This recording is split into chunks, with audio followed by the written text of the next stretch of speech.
Yes, and with that introduction, it is my great pleasure to welcome everybody to Adventures in Middle-earth, the Wilderland Adventures. This is day 5. There's the Wilderland Adventures right there. I am your host, Arvin Elleron, and humble DM of this group. And thank you for the cheer. Wow, right out of the gate, we got a cheer. Thank you for the cheer, Phaedril. I appreciate it. Arv, arv, arv! Good to see you, man. So yes, welcome everybody. Adventures in Middle-earth, Wilderland Adventures. I am your host and DM, Arvin Elleron, and it is my great pleasure to bring everyone into this session as we continue our campaign sponsored officially by Cubicle 7, the maker of Adventures in Middle-earth. Before we get there, just a couple of reminders about ways to support the stream before I introduce the players. If you haven't done so already, please retweet the stream. That is very helpful, ! CTT. Please make sure to follow the channel if you haven't done that. Please make sure to check out the Steam group with ! Steam group, YouTube with ! ArvTube. We have all the past broadcasts of this campaign on there, as well as the other D&D stuff that we do. ! Discord will get you over to the Discord, where you can hang out with people in between streams. That's hopping these days. The Discord has been really awesome. ! Arvtreon, which is starting to move its way back up again, which is awesome. We are up to 40704. That makes it possible to do stuff like campaigns of this kind and others. So please, if you can, support the Patreon. You can get some cool stuff for you as well, writing critiques, epic character backgrounds and things like that, epic poems and so forth, copies of one of my band's albums, lots of things available over there. So please check that out with ! Arvtreon. And last but certainly not least, that sub button that you see right underneath the window there, ! Actually, there's no exclamation point, it's just a sub button. The purple sub button there, which people have been using, that's great. We're up to 20 subs, so please continue to hit that sub button and support the channel that way if you prefer, because that is awesome too. And of course, those cheers, like Phaedril did, are very nice too. So thank you. We are into Wilderland Adventures here, and the only schedule announcement I want to make before I move over to the players is that I'm going to be streaming over at GOG after this session is over with my playthrough of Torment, Tides of Numenera, and that is my last pre-Gen Con stream. After that, I'm going to be finishing up packing. I'm mostly done packing, and I'm leaving tonight, actually. I'm going to be driving out, and I'll be continuing driving tomorrow, and I'm going to be at Gen Con in Indianapolis, Indiana. This is Gen Con's 50th anniversary. It is the place where I got my creative start. It is my favorite convention of the year, and it's going to be very busy. I have a lot of business stuff that's happening. I have a lot of panels that I'm going to be sitting on. I'm a member of the Writers' Symposium in longstanding. I've got a reading that I'll be doing, workshops that I'll be doing, and on Thursday night, I will be doing a live Dungeons & Dragons event for a sold-out audience. I love that I can actually say that and have that all be true, called Night in the Forbidden Library. I made this up with the help of Twitch. I finished with a Twitch chat. I finished up the character backgrounds last night with the help of a couple of people as well,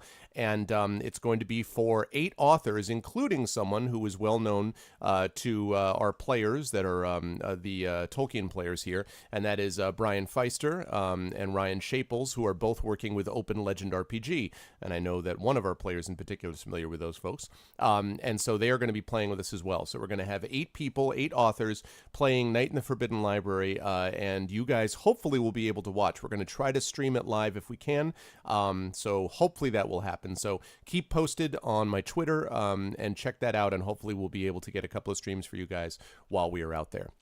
Now, with all that said, I am now going to unmute myself in Zoom so they can actually hear that we're almost ready to go here, and then I'm going to unmute them in Zoom, and then I'm going to head over to there, the Adventures of Middle-earth Wilderland Adventures group. There they are. Look at all those wonderful people.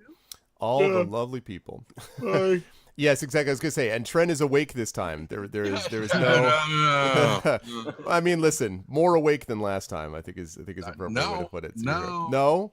The fact that you're here suggests that you are more awake, sir. As opposed to literally being asleep. Last time, well, it was pretty close to this time, wasn't it? Yes. Because you guys got a late start last time because I wasn't in it. See, but I was here earlier this time. Then never mind, just go. So these are my wonderful players, and as you can see, we've got only 3 of us here today. I will explain the 4th person and the replacement for the 4th person in just a moment, but before I do that, I will let each of them introduce themselves, starting with the clearly awake Tren Dane Sparks right below me. So hi, Tren. And well, Fina, I am. It's not that I'm not a morning person. It's that I don't like it when I haven't slept properly, and I am subject to rather profound nightmares, which I was dealing with all night last night because I went to sleep around 1 a.m., which for me is very early. But when I wake up, thanks to the military, I'm usually just awake and I'm just up and I'm around and I'm moving and doing stuff. And it's just difficult for me to get rolling now as I get older. But anyway, hi, everybody. Now that you know more about me than I had actually intended you to learn today, I am Trent Sparks. I'm a professional voice actor person thing that usually works with him most of the time. Mm-hmm. And I am playing Tawny Bear, the Beorning dude, sort of pacifist who's still trying to learn to be a pacifist. We were talking quite a bit about art imitating life and about the line between pacifism and righteous indignation that comes up. So I find it interesting that Trent oftentimes plays characters that seem to fit the general mood of the world sometimes. Especially since deep down I am a very angry person. So yeah, that makes sense. Yeah. But it's a pleasure to have Trent on board as always. Right below him, we have got the wonderful Will from Encounter Roleplay, who is, let me tell you, if you want to talk about a guy who's got it going on, Will has got it going on. We were talking about some of this off air. Good God, this man is just like the busiest man in showbiz. So, busy. Yeah, busy. Yeah, that's what I meant, Trent. I didn't mean anything else. I got it going on. I'm beginning every time you look up at me, by the way, Trent, I start having this flashback to like the Brady Bunch, like everybody looking at each other square. So I'm like, Jesus. That's what happens every time you and I do a show, and I start, because normally you're over there, and I was actually up there. But yeah, so welcome, Will, and do you want to highlight a couple things that people should know? Oh dear Lord. Well, this weekend and next, I suppose I'm streaming 9 to 10 hours a day. D&D, free games a day at the moment. So, and other RPGs as well. I was playing Paranoia last night. That was a lot of fun. So yeah, it's a pretty hectic time over at Encounter Roleplay. We got a big relaunch on it September. So lots of shenanigans going on. But today I'll be playing Robar Staunton. Who is a Dunedain ranger and the resident edgelord of our campaign. He was just connecting with Rosie and maybe softening a little bit from his hard outer exterior. And now she's dead. I was going to say, just in time for her to leave. I know. Do to her out there. Well, she'll be around for at least a session. Why do they always leave? I know. See, exactly. It makes you even more bitter. You're like, thanks. But pleasure to have Will on board as always. Thank you, sir. And last but certainly not least, of course, at the bottom of the row today is our good friend and resident cartoonist in residence, Terry Toons. Hi, Terry. How are you? Hi, I'm doing good. How is life in the universe? Is there any special things you want to highlight that's going on? Special things I want to highlight, aside from like my usual time I'm spending here on Tuesdays to either roll the dice or throw around pencils. Yes, there's nothing else, I think. Okay. Yeah. And yeah, there is nothing else. There's nothing else at all. Nothing we talk about here. There are other things, but I can't speak about it. It's during the day. Well, it's a pleasure to have Terry on board as always. And it's true, Terry spends a lot of her Tuesdays with me over here, either with cartooning and drawing and or doing Tolkien. But there's worse ways to spend a Tuesday, I think, than cartooning or Tolkien. Very true. You know? So, I used to have PE classes on Tuesdays, so this is a huge very, step very up. big improvement. Oh yeah, huge step up. But that's awesome. Thank you, Terry, as always. I really have been enjoying this campaign quite a bit. And they are closing in, perhaps, depending on how things happen, at the end of part 1 of this Wilderland Adventures, but we will see. The fourth person was Lauren Irwin, who was connected to Will through Encounter Roleplay, but fortunately for her, unfortunately for us, Lauren has got a new film job, which basically came out of nowhere. Thank you for the follow, Rockhead. Also, thank you for the earlier cheer too, Fatrol. But kind of came out of nowhere, but it was one of those things that she couldn't turn down. And I understand this is, she's literally in school doing her film degree, so I can't in good conscience be like, what? How dare you? So she is sorry, but unfortunately, I did that for you, don't worry. Okay, good. You're like, how dare you? Yeah. But unfortunately, she was not able to stick with us, which is too bad. But as I say, for her, it's great. So we wish Lauren, of course, the very best. And you can still see her over doing some campaigns over with Will on his channel. The good news, however, is that I have gotten a replacement player already, and that person will be joining with this crew in September, and that is Don Cairo. You guys will know Don Cairo from not only his Twitch work, but also from his work on Infinity and Beyond. He will be joining up with the crew, and I'm very pleased about it because Don's a good role player. He's a huge Tolkien fan, particularly of the films. He's a huge fan of the Tolkien films and the world and the lore, and so he's very excited about it, and we are excited to have him. So he will be, and Tren is very familiar with him as well. So everyone is familiar with Cairo at some level. So I'm excited to have him on board, and he will be joining us in September. And of course, Wolfina knows Cairo. So I'm looking forward to that. So that will happen in September. But today we will just have the three amigos, as it were, engaging in trying to get Belgo and Baldur the rest of the way across this forest. What I will probably do is give one of the players a chance to play Rosie, so that we don't have to feel like you guys are suddenly down a person when it hadn't been balanced for that. So I will allow you guys to do that. I do not like playing player characters when I'm DMing. It's very hard for me to keep it straight in my own head, and I find it, well, I would do this, but then my other part of my brain would do that. Like, DMs do enough of this as it is, so I'd rather not do that. So I'm going to let one of the players play. It doesn't matter who it is, but they can sort of decide amongst themselves. You're all pointing at Will. You're nominating Trendane. Trendane is pointing wildly down at Will. Well, the thing is, Will, who did not say Tony not is so it. passive. I mean, let's say that. Tony is always so passive, so that would be like maybe. He's a pacifist. Yeah, no. He's also a passive character. I mean, like the second to last round, he was just like standing in the background, like all the time. He's happy doing that. Yeah, but then you don't get anything alone. to do so. I'm half asleep. I'm fine with it. Oh, okay. Besides, so this is all by design, yes. Pretty much, and he'd be better doing the accent than I would anyway. So Tren votes for me. Tarry votes for Tren. I vote for Tarry. And the circle of life. Right.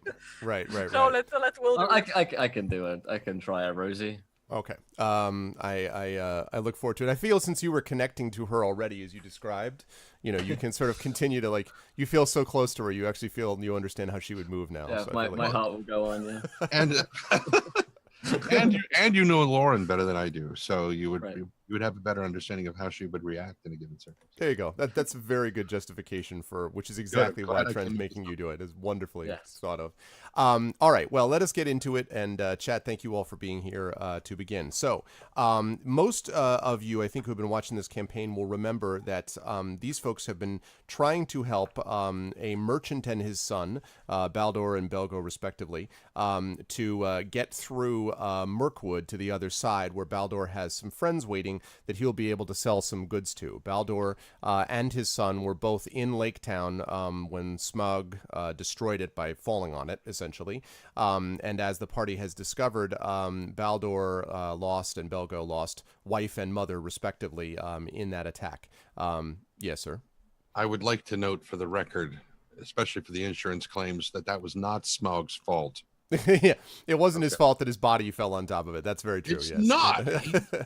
Yes, that's true. It's It's what's true. his name's fault. That's true. It's Bard's fault. Bard. It's totally Bard's fault. Yeah. Yeah, he's the one that. And caused according to the movie, also his kids, but yeah. Yeah. Also his kid's fault, which Yeah. no, Bard, the bowman by himself. Anyway. His child's shoulder. Yeah, I know. Exactly. No kid should have a burden like this on their shoulders. Hey yo. Nice. So the mother and wife was lost in that battle. And so Baldur basically has fallen on hard times. He was a very successful merchant, but no longer is that because of what happened. And so he and his son have been going off to do this. Now, there have been several events that happen in this adventure that have had kind of an impact on their relationship as well. First of all, the initial beginning of the adventure that brought these guys together in the first place was an attack by guards that Baldur had hired, thinking that they would help him across, these mercenaries. They turned on him and basically tried tried to steal his stuff. Belgo ran to get help. They found these folks. The folks came back, stopped the attempted mugging, basically, and sent them away, and with promises of vengeance and all that kind of thing. Baldur immediately offered to hire the party on the spot. They agreed to do this. Went to the halls of the Elven King, where Robar was so successful, along with some help from his friends in the party, in convincing them of their good intentions, that they got essentially luxury accommodations, leading to a memorable session, probably the longest session I've ever DM'd, involving twice-baked honey cakes. That was Tawny Bear's contribution, of course. And that went on until they left to go into the rest of the forest, the rest of Mirkwood. It has been a difficult journey. There were, as they crossed through Mirkwood, there were some creatures that they saw. Tawny Bear tried to bring down a couple of pheasants for food. Not you. It was Inga, I think, that tried to bring them down, possibly. And was not successful in doing so. And then as they went on, the biggest sort of problem that they ran into happened when Baldur accidentally stumbled into a stream which turned out to be an enchanted stream, which carried a spell of great forgetfulness, to quote a certain famous author. And he ran off crazily into the forest, where he was promptly taken by spiders. The party managed to follow him, or most of them did. Tawny Bear stayed back on babysitting duty, trying to protect Belgo. When they got there, they found Baldur, who had been wrapped up in these webs. Inga tried to climb the wall to save him, got stuck herself. That was the end of a very notable cliffhanger. But through the judicious use of fire, and by that I mean nuking the whole thing from orbit, essentially, because it was the only way to be sure, and setting most of the forest on fire, the party was able to rescue Baldur and to get back to Tawny Bear and Belgo and the rest of them. But the reason I bring this up is because that created really a kind of rift between father and son that the party has noticed. The fact that, Baldur is only now starting to recover parts of his memory. There's still a great deal of nervousness on the part of his son, who was really apparently freaked out by what he saw from his father. So there is definitely something going on between the two of them, sort of extended trauma, basically, that's been going on that the party has been able to notice. The last session's events consisted of finding a hermit who was living beneath the roots of a giant tree. When the party went below this place, there was a torrential rainstorm, and when they found this place, they ended up finding this hermit who clearly had gone mad, was talking to himself, babbling, didn't make a whole lot of sense, but with some careful and judicious role-playing, they were able to tease out of him some things about this shadow that was rising, and about the shadow that comes to get him, and so that's why he stays in his tree. And one of the last events involved this hermit pressing the edge of this shard of an axe blade into the hands of Tawny Bear, and telling him that this thing was related. This thing was something that he didn't need anymore, but that he had kept for a long time. And you were able to determine that it came from a famous weapon called Wolfbiter, a famous axe called Wolfbiter that had been used by the woodmen. And for this person to have a shard of that axe is indicative of the kind of life that he must have lived many, many, many years ago, before whatever transpired with him ended up happening. And so as the session picks up now, it is the next morning, and it is everyone has gotten a nice sleep. The fire is burned down in the middle of the underside of the oak tree, and as all of you gradually stir and wake, you notice as you're looking around that the hermit does not seem to be there. He seems to have gone. Yeah, but you see light streaming in. I would like to note for the record that my internet is beginning to disintegrate. So if I okay. That was appropriate timing. Yes. So if I outstanding. All right, well, we will see how that all goes. So light is streaming in underneath the roots of the tree. So you guys will have an opportunity now to, I now head it over to you. There he is. He's back working again. That was great. That was great, Trent. I would like to note that freeze, like as you're talking about the internet doing. Yeah. Yep. Yeah. Div gave you 10 out of 10. That's good stuff. So there is light streaming in below the roots of the trees, and I will now unmute the music, and you guys can tell me what you want to do. I have a question first. Okay. Who took the last lookout shift? Because we were putting out a lookout. Like I went out to take a look at the pony and the donkey. Right. Or was it a mule? And I think I met you outside. Yeah. I want to say it was probably Tawny Bear that did, because I think Tawny Bear had started by talking to the hermit, and then I think went to get some sleep after that because you guys were outside. I believe that's how we arranged it. Okay. That sounds about right. So you mentioned the hermit is gone. Yes.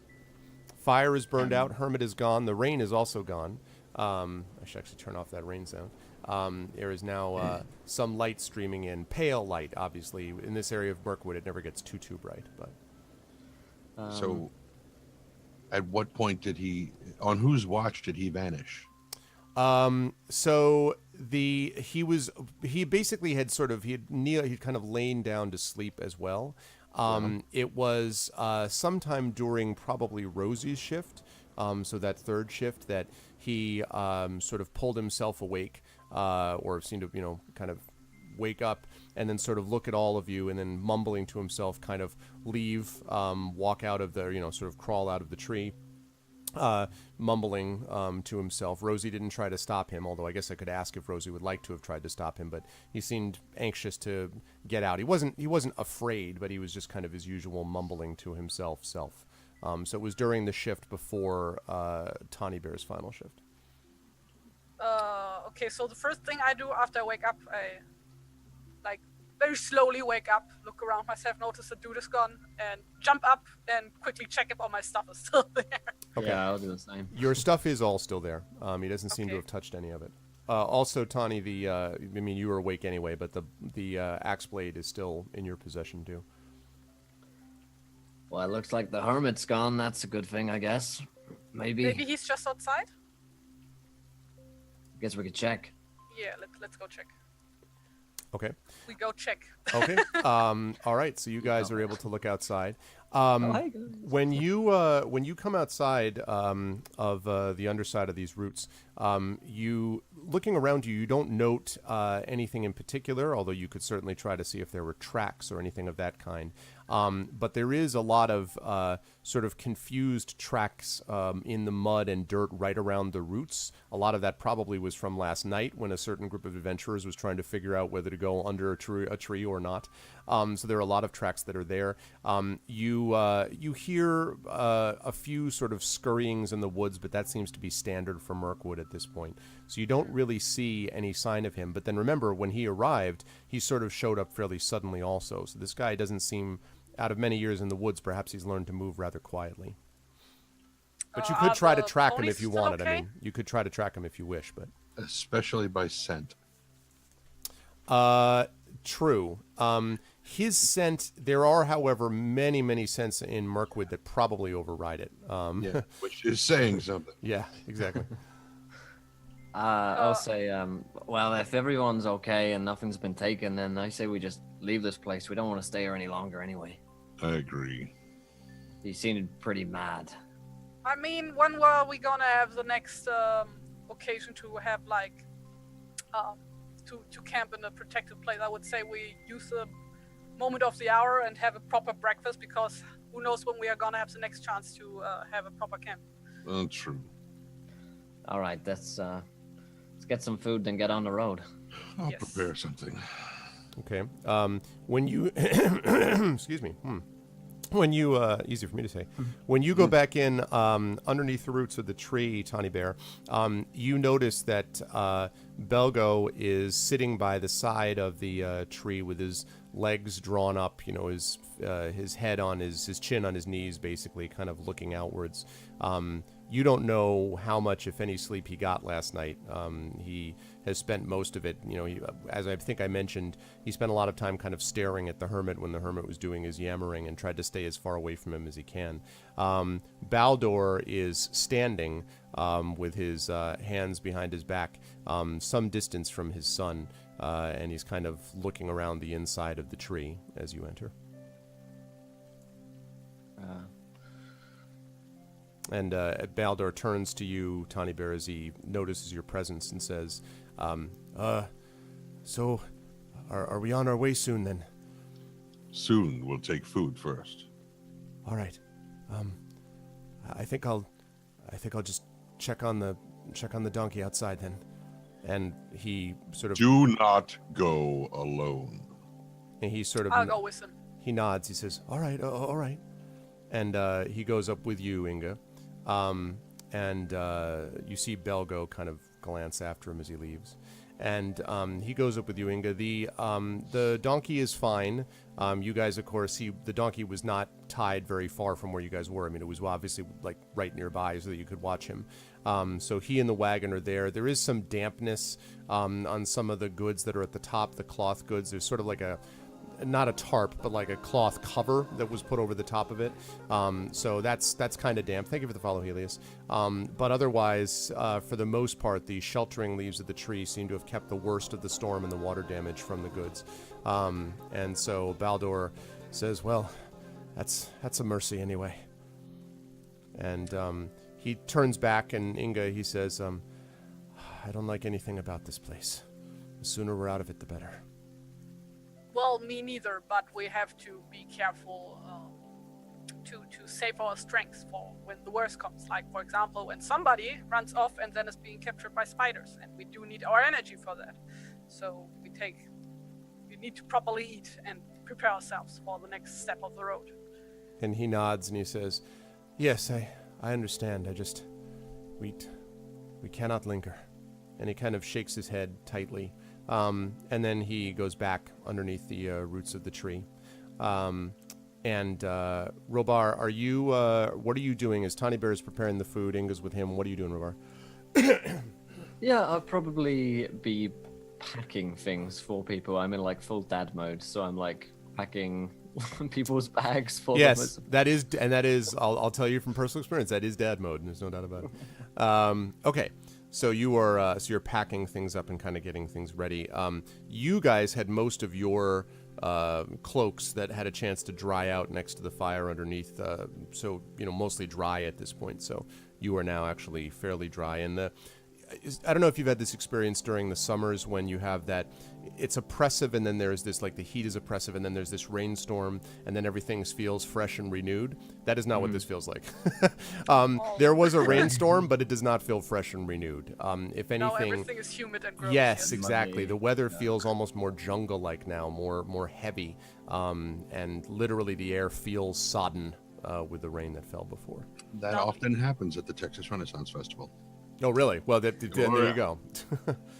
Yeah, this is definitely feels just like you're kind of slogging through mud a little bit as you're walking around, literally at the feet and figuratively through the air. But you're able to tie this stuff together. Tani, you're able to get, as you're preparing food, you're able to get enough of a little bit of a fire going to produce breakfast, although the fire is kind of fitful and not, this is not something that would work for a bonfire, but it's enough for you to do a little bit of basic cooking with. And humidity hype, yeah. And you were able to get yourselves a breakfast for the most part. And then when that's concluded, you guys can decide where it is you want to go. Well, we know where we have to go. Right. I'm gonna do one sort of, I'll just do like a quick sweep around the campfire to see if there are any just tracks of the hermit, see if he went in a particular direction. Okay. Let's see. You can make, please, let's make an investigation check for me, please. I believe. Remember how to do that then. Investigation is a +2. There we go. Oh, there we go. Oh, I don't have my dice roller up. It's like, where's the dice roller? Why don't I see it? That's 4. Let's see. Hold on a second, chat. I'm sure you would also like to see this dice roller. Let's see it together, shall we? There we go. And let me just learning maths together. Dice roller. There we go. Lovely. Okay. All right. Is that a 4? Is that what I just saw? That is a gentleman's 4. Yeah. So you don't. I mean, as I say, there's so much mud and so much kind of general disruption of the environment around the tree that it would be difficult for you to track it, although, of course, the Dunedain are experts in this. But that rainstorm, as I tried to emphasize, was really, really bad. So there was a lot of stuff that kind of disrupted here. If you had to guess, though, your guess would be that he probably would have headed off somewhere into the forest or the woods because it seems unlikely that he would go to the path you know, if he was trying to avoid the shadow that he kept talking about. So, but that's just speculation on your part. There's no tracks to confirm it. Yeah, well, I say either someone took him in the night or he just headed off. So not our problem anymore. Everyone good to go? Okay. So, welcome in, Pale Lord. Okay, so assuming that you guys do that, then you are. Hold on a second. My wireless printer is being used extensively right now. So you guys gather the stuff together. Now, as you set off down the course of the path, I want to make sure that we're in the same relative order, marching order that you guys were in before. Are you basically doing the same thing, or are you changing it up at all? What was the old thing? I think you had, I believe... Rosie was in front. Right. Robar was next. And Inga in the cart, and I was bringing up the rear. Right. Okay. So is that how you guys are sticking with that. it? Okay. Yeah. I'd like to have a look at the dad and the boy. Okay. What are you looking at for specifically? No, I mean like while we are traveling. Like that I always have like an eye on these two. Okay, or two, yes. if I can bear them. Ha! Yes, exactly. Yeah, no, that's fine. So you're able to keep track of them as you guys are making your way along. Okay, so let's see, got that. So as you guys are making your way along, okay. So as you continue to proceed down the path, the western reaches of Mirkwood, where you guys are now beginning to enter, and I will ping that for everybody here. The western reaches of Mirkwood over here, roughly speaking, those areas over there are grim and dangerous. You are aware of the fact, Tawny Bear, that some of these woods were inhabited by men once, and you see as you go that some of the trees still remember the bite of the axe. There are some old cuts and, from places where they actually tried to chop it. This part of the forest is very far from the shadow that lies in the south of the place, near the Necromancer's Tower, places that you guys know better than to try to go towards. But nonetheless, the depths are unwelcoming. And the air is very stagnant and heavy here, as I've described. The odd thing here is that the light, which was previously darker, actually is a little bit brighter here. But in an odd way, instead of that bringing you cheer, the sight of the light far above, if anything, kind of gives you a sense of how far you have to go, because you look down again and then in front of you is just the shadowy depths of the path in front. And as you go, you can see both Baldor and Belgo are sort of have their heads bowed. Belgo in particular seems to be kind of struggling. He has his head bowed as if he's carrying this great weight. And again, his hand is perpetually going to that amulet of his around his neck. Thank you for the follow, Thilly. His hand around his neck. So he sort of is dragging along. He doesn't talk to anybody. He doesn't speak to anyone. Doesn't lift his head very much even to look around. He just kind of puts one foot in front of the other and continues to move on as you guys go. Okay. The other thing I want to mention is that it is unusually warm, and the humidity is not helping. So as you go, you kind of feel yourself sweating a little bit, and this is, again, warm for this time of year. And you can feel the temperature rising. And as you march on, you eventually go from being warm to be feeling very hot. Sometime around midday, a sense of real sleepiness seems to creep out of the ground and up your legs almost. Like you're just, very, very tired. I'm sure we've all had that feeling of being tired midday nap type of experience. Yeah. Flies buzz around your ears. There is water trickling from 100 rills that sound kind of like a half-whispered lullaby. And as you guys are moving along, this sort of soporific nature seems to descend on everyone, even the animal, even my throat, which I can't clear from this blueberry I half choked down the wrong pipe earlier today. Even the donkey seems to be kind of affected by this in some way. Okay. Strange indeed. Yeah, it definitely feels it's almost kind of an unnatural heat and sort of soporific quality. Okay. I would like everyone here, maybe about just past midday, I guess I would say. And I'd like everyone to make a wisdom saving throw for me, please. Oh dear. I'm famously bad at these. Tawny Bear's got that down. Nice. All right, and Inga's got that down. Hey, there we go. Hey. And Robar's got down there. You're like, pfft. No This worries. feeling of sort of soporific quality that I mentioned.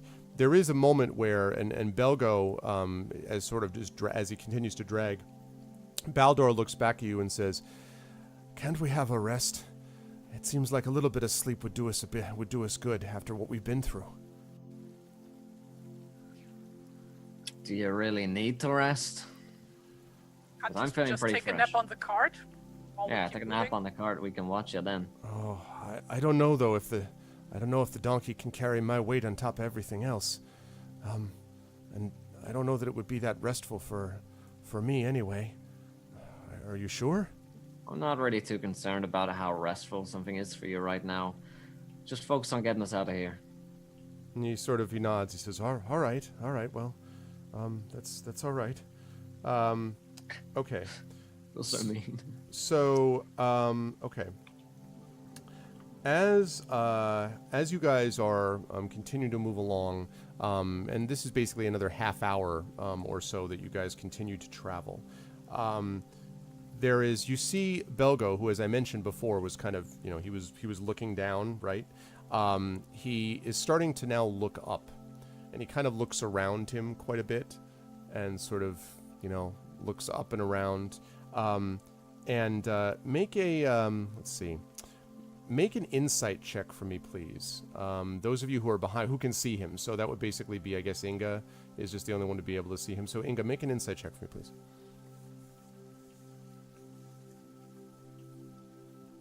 17? Okay. Hey. If you had to guess, this looks like the look of someone, as I say look 3 times, who is looking for something. He seems to be looking around him as if he looks in the ground. He kind of leans his head up to sort of see if he can see something on the cart. It's as if he's looking for something. And he hasn't said anything. He's just sort of looking. I walk up to him very casually and go, "Is everything all right with you?" And he says, yeah, I'm fine. You don't look fine. And he kind of looks over his shoulder and he says, I said I'm fine, all right? Right. Don't let me bother you. Just don't do anything sudden. And I go back to where I was walking before. And he doesn't say anything further. He just you notice that, but he continues to have this sort of odd, searching expression. And over time, Inga, assuming that you're continuing to watch him, over time, he seems to be focusing more of his attention off of the cart and off into sort of ahead of him on the path, as he's sort of looking ahead, and he gazes there ever more frequently. Eventually, you guys come to a spot on the path where there is sort of a pretty serious divot in the path that the wagon is going to need to get over. And so as you guys sort of pull up close to it, Baldor looks back at all of you and says, wagon's never going to make it over like this. We're going to need to either unload everything or figure out a way to get this thing over. Maybe we could put down some planks or something. It's not a bad idea. Yeah. Wait, planks from where? Well, wood by the side of the road, maybe, or something like that. I don't know. What stuff are we taking with us? How much of this is, like, necessary? Well, in the cart, do you mean? Yeah. Are you asking him or are you asking me out of character? Yeah, I'm asking you, I guess, from Robar's perspective. From Robar's perspective, a lot of these goods, I mean, if you wouldn't buy any of them, but you're not in the market for this kind of thing, there are sort of a lot of general goods here. There's silks, there are some basic foodstuffs like flowers and so forth, but it's mostly like crafting materials of different kinds, rocks, different kinds of woods, things like that. Nothing that's long enough to be a plank, by the way. But the stuff here this is what, like, he's pooled all of what he had left basically into this last ditch, selling journey to be able to do the rest of it. So, hey, Shalom. I mean, this is a very, very wild forest, so I'm assuming that there should be like a tipped over tree in. Yes. Like, I should see one somewhere. Yep. Right. Yes, I would say that's true. And I am good at working with wood, so I could just like, if we take a break here, I could just like make some makeshift planks to put in the mud. It would take like half an hour, maybe. Okay. It's really, Right. and I mean, how long have we been walking now? I mean, we could take a break now and. Yeah, a few hours. You've been walking for maybe 2.5, 3 hours, I would guess. Okay, so maybe, Inga, you cut down some planks whilst the others take a rest, and Tony Bear and I can stay on watch. Yeah. Okay, that sounds good. Baldur goes over Inga to help you. Inga, when the first chop that you do, you feel as the axe hits the wood, a kind of shudder go through the tree, and you hear like kind of almost like in other circumstances you would think of it as just like a whisper of the wind. This feels more focused in the area of the tree and the trees right around it.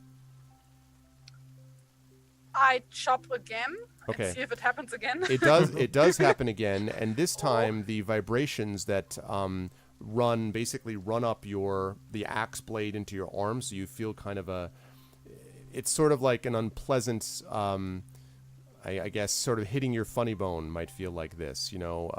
It feels sort of off, as if there's some kind of vibration that flows into you. And with that second hit, Tawny Bear and Robar, thank you for the follow, Setter. Tawny Bear and Robar, you guys also, you don't even have to make a check for it, can hear this moaning. And Belgo and Baldur are here too. They all sort of stop and look around us. And Baldur says, Saints preserve us. What is that? That's not a good kind of moaning. What is that? I have no looked at idea Inga. what that is. Did you make that noise, or was that the tree? So you guys hear that as well? That was a tree, and I point like down at the tree. Yep. Look at it very suspiciously. Yep. Does maybe- anybody know what this means? Maybe you shouldn't cut it if it's making that noise when you chop it down. Why? No, she said a dead tree. She said a fallen dead tree. Yeah. Yep. That's correct. Okay.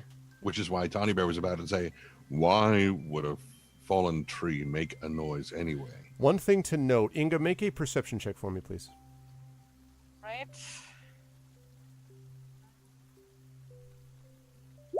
$19. Man, you were on the roll with these rolls. So No, just wait until combat. I was just going to say 2, 1, 3, 1. Don't jinx it. So the thing that I want to note is that the moaning seemed to come from an area around the tree more than the tree itself. It was the other trees and the areas around them that seemed to be reacting to it. And in fact, you rolled pretty well in that perception. It seems to be targeted in a particular area. In other words, it was almost directional. You felt like it was coming from a particular region behind you, and you're standing sort of to the side of the path. So it was, if you imagine the path as being straight ahead of you, it was to the left of the path, essentially diagonally to the left. Inspect that area closer. Okay, so you take your axe and bring it and go over to check it out?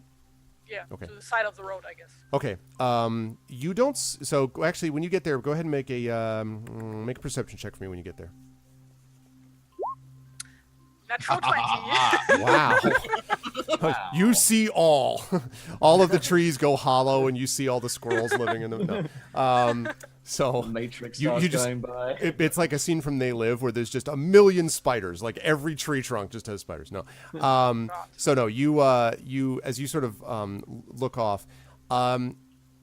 So you don't see anything in particular, but you hear, and in fact feel might be a better way to put it, the faintest movement beneath your feet. It's a steady movement. It's kind of like, if anyone's lived through an earthquake, but the mildest of earthquakes, where I was going to say, Trendane, who does, I assume, has lived through many, but just, it's very mild though. I mean, it's like, it's barely noticeable, and it's only in a way because you're so stock still and focusing. If you were walking, you wouldn't notice this, but it is definitely there and distinctive, and it is around you, and it seems to be, and this is the weird part, directed from a particular area, basically, like that.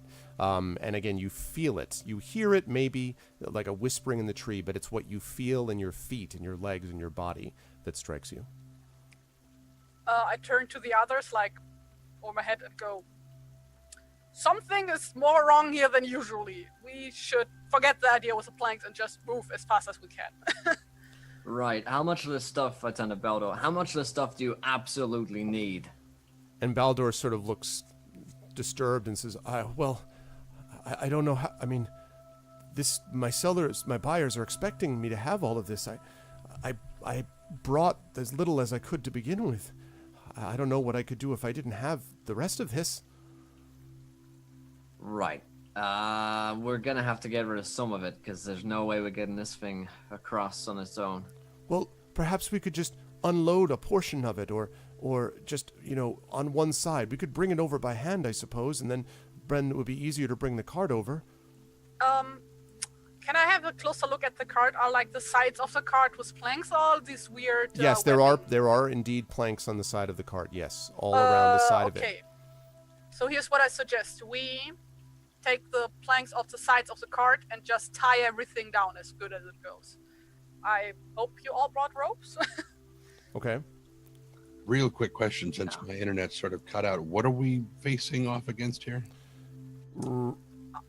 Well, what do you mean? There's two things going on. We're trying to get over something. Oh, yeah, it was a big divot, essentially, in the path, like a huge cutout in the path, which is bigger than just the wheels can go over it type of thing, at least weighed down as it is right now. The donkey could probably get over it okay, but the donkey plus cart is the problem. And, of course, human, two-legged people anyway, two-legged creatures could jump over it with pretty relative ease. It's pretty... When I say, maybe we each take a sack, we put some stuff to the donkey, we all go over, we'll start ferrying some stuff over. But we're not going to be able to take all of it, Baldor, because something's wrong around here. And he shivers and he says, I know. All right, well, I guess we'll just do the best we can. I'll assist you. So yeah, your life is not worth all of the things in this cart, so... And he sort of brings, so he brings he starts taking the sacks out, and kind of mumbling to himself as if he's calculating, like, okay, 2 of these, 5 of these, 10 of these, and he's bringing the stuff over. Are any of you helping him as he's doing that? Like, okay, so Tawny Bear is trying to keep watch on both of them as well, father and son. Okay, so he does that. He's so as you guys are sort of lifting things, the rumbling becomes a little bit more pronounced as you guys are doing this, even though Inga has, as you said, stopped, chopping things. And you begin to feel, I've talked about this weight quite a bit, but you begin to feel this pressure. If you can imagine being up in a plane is a good example, or being up at the highest part of a mountain, as you sort of descend from that, you begin to feel this sort of pressure closing in on you again. That's sort of what this is like here. You feel sort of a relentless, if you had to describe it, it would be a presence of some kind. And as you guys are, hurriedly moving the stuff, you pretty much have all of the stuff off the cart, and are bringing the cart across. Presuming you are do that, by the way, I shouldn't assume. Are you bringing the cart across once that's done? Like once it's lighter? Basically? Mm-hmm. Yes. Okay. Yeah, I think so. Yeah. So you're able to... who is leading the mule, by the way? Baldur's there, but is anyone else going to help him with that? Draco, what's up, man? How you doing, man? I guess Belgo could do it. He probably... Yeah, I figured I'd be behind pushing the cart. Yeah. Okay. So so they do that. Yeah. So Belgo is up front ahead. Tawny Bear's pushing the cart. So they manage to get over, and then as you guys just as you get over the gap, there is again this thing. You feel this sort of rumble, almost like a pulse, and then Belgo's head jerks up, and he drops the reins, and he screams, "Mom! Mother!" And he goes bolting off to the left side of the path holding his amulet. And Baldur is like, "What? Belgo!" He sort of yells, and then looks back at you. And now Baldur also did this thing where he was running through the forest, and you didn't actually see him do it. If this was anything like it, I mean, he practically, if he runs into a tree trunk, he's just going to knock himself out, because he's literally tearing through the trees with no attention whatsoever to stuff that's around him, with his hand fully clutched around his neck as he goes, "Mom!" I run after him as fast as I can. I look at the dad like, "You're going to do something about your kid?" And Baldur says, like, And then he starts walking, half stumbling, and then he begins to run in that direction as well. So we've got Inga and him. Robar and Tani, what are you guys doing? So we were pushing the car, right? Is it across at this point? It is across at this point, yes. There are a couple of trees nearby to which you could attach the mule if you wish. The mule is not going to be able to run and follow as well. But you could do that if you wish. There seem to be, this area has a little bit of a larger clearing around it, so it seems like the path's a little wider. So it looks like there are some fairly prominent standing trees that you could attach him to if you want. So I say, "Rosie, tie up the donkey and the cart and stay here." All right. Yeah. Rosie does immediately and is like, "Of course, I'd be happy to do that." Okay. And then you guys, I assume Tani and Robar then book after? Is that my guess? Okay. The good news here is that you are much closer to him than you were when you didn't have this head start with Baldur. And so as he's continuing to run, you can kind of, follow, relatively close by. About maybe only 2 or 3 minutes of running, because you're slowed down by the bush and the woods and the trees. Belgo is running ahead of you, screaming for his mother again and again and again. And then as you are following him, you burst into a clearing. And there's something very odd in this clearing, and I'm going to show you exactly what it is. Let me bring you over to it. Oh God. Not interesting things. Okay, you guys, and you should, if you can move. Do you need me to move tokens over here? Did we figure this out? Do you have token access on this map? I don't think I have my token. No. No, I might need to. Okay, that's fine. That's fine. Only can pick over my non-existent portrait. All right, give me a second. How do I remove it again? To remove it, you just press delete, I think. Yeah. Aha! Oh my god, I'm looking at this map and there's a big well in the middle. Where's the boy gone? I will discuss in just a moment. All right. So there's Tani. It is a very big well, if that even is a well. Or like a fundament for like a tower or something. That's definitely a well. Has someone fallen down a well? What is it? I think that's you, Robar, right? Did I give you the right? Is that you that I just put there? Yes, that is me. Yeah, I can move him. Okay, Rosie is not there, and I think we've got Inga. I'm looking at the spider map that still has all of the million spiders that were there by the time you guys got out of there. Oops, whoops. There we go. Okay, and that should be you, I think, Inga, right? Okay. So, it's a me. Okay. Oh, you hate spiders? You missed, Draco. We had a fun spider time earlier on. Okay. So, as you guys are sort of, charging along, he breaks through into this clearing, and what you see is, and Belgo. Let me put Belgo down here. Belgo has got.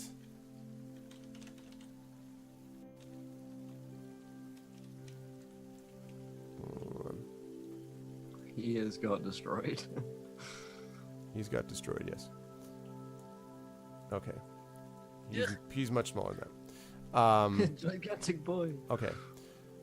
So he, as you see him, as you're running, you see him charging right towards the well. And this does seem to be a large stone well. You can see it's very broken down. You can see there's a lot of sort of stones around it that are fallen, but you can see the other side of the well. The back side of the well is a little bit taller, but it's definitely not a tower because you can actually see above it there is what looks like might have been a leaning, like a wood sort of a crane, basically a fixture that would have dropped a bucket. There's no bucket anymore, though, and the fixture itself is mostly broken down and destroyed, but you can see the edge of it basically near the edge of the well, so you're pretty confident that that's what this is. And you see him sort of, booking right towards it. And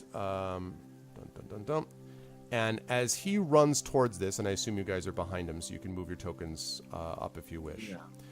Just as he reaches... I'm sorry? How close?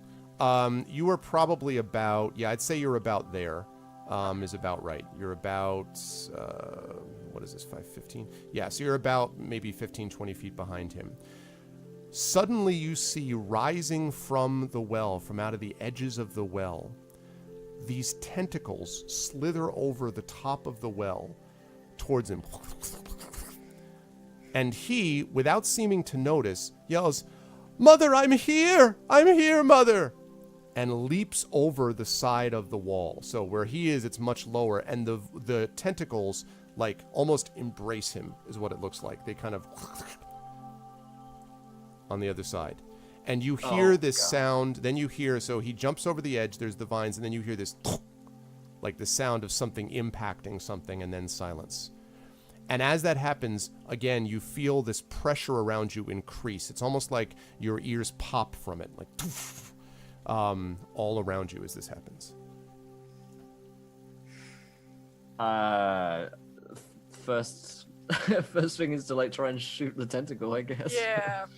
Well, the tentacles have now vanished below the edge of the well. Okay. So we're going to have you roll initiative in a minute, but I just want to get a sense of what you guys want to do, like what your plan is, and then we'll do initiative here. I'm just going where the boy goes, basically. Well, okay. I'm not jumping into the well, but I'm just like also yelling "Mother." Well. And that was the end of the campaign. Okay. Okay. No. Okay, so you're gonna follow him. Robar, Tiny Bear. Oh, if I were playing a character that I played in a Shadowrun campaign, I would have just skidded to a stop and been like, well, that's that, and turned around and left. Yep. At least we've got the dad, Mm-hmm. However, I'm not playing that character. So I guess I will, continue moving up. Okay. And towards the edge of the well. And I don't know if I'm passing, I wouldn't be passing Robar and Inga, but as I'm catching up to them, I'm growing weary of this. I want get these mother bleeping tentacles out of my mother bleeping well. Okay. And I'm just like muttering curses in Dwarvish the entire time. A few of those I picked up. Are we getting like no reward is worth this? Are we getting that like at some point? All right. I'll probably be getting a rope out of my backpack to try and chuck it down the well. Mm-hmm. Well, not just chuck the whole rope down the well, but take this kid.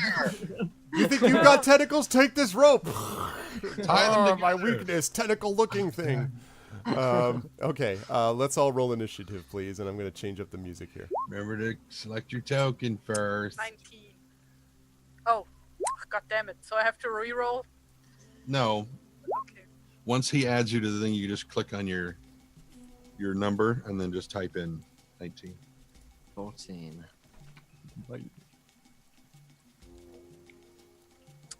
Where do I type it in? Or once he adds you to the turn indicator. Okay. Or you can select your character, roll again, and then just put in the 19. Okay. Because that was actually what you rolled. Okay. Yeah. Alrighty, let's see what we got. 5. 14, 9, and 5. Okay, Robar is like, I'm done with this. Tiny Bear's like, we must plan. Inga's like, what? No. She rolled a 19 first, but she didn't have her token selected. Oh, okay. So you changed the 5 to a 19. Gotcha. Okay, so now I think I have. Okay, so 19. All right. Well, that's much better then. So I'm the one who's going, what? Hey, what? Hey? Well, no, you're too busy making the Samuel L. Jackson thing that we just talked about. So, like, you're too busy making the awesome sound. Okay. Oh, that one. I was like, no, that was Han Solo that you quoted. No, my previous quote, my previous reference. Okay. So let's see, Inga with the 19.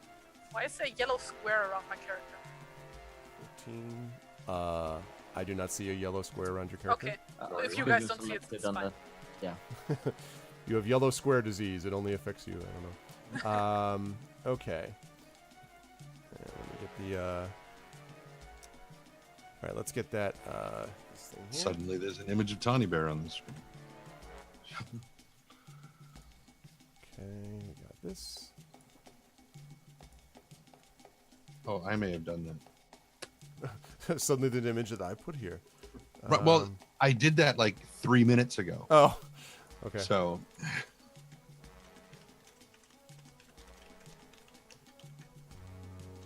Okay. And that's going to be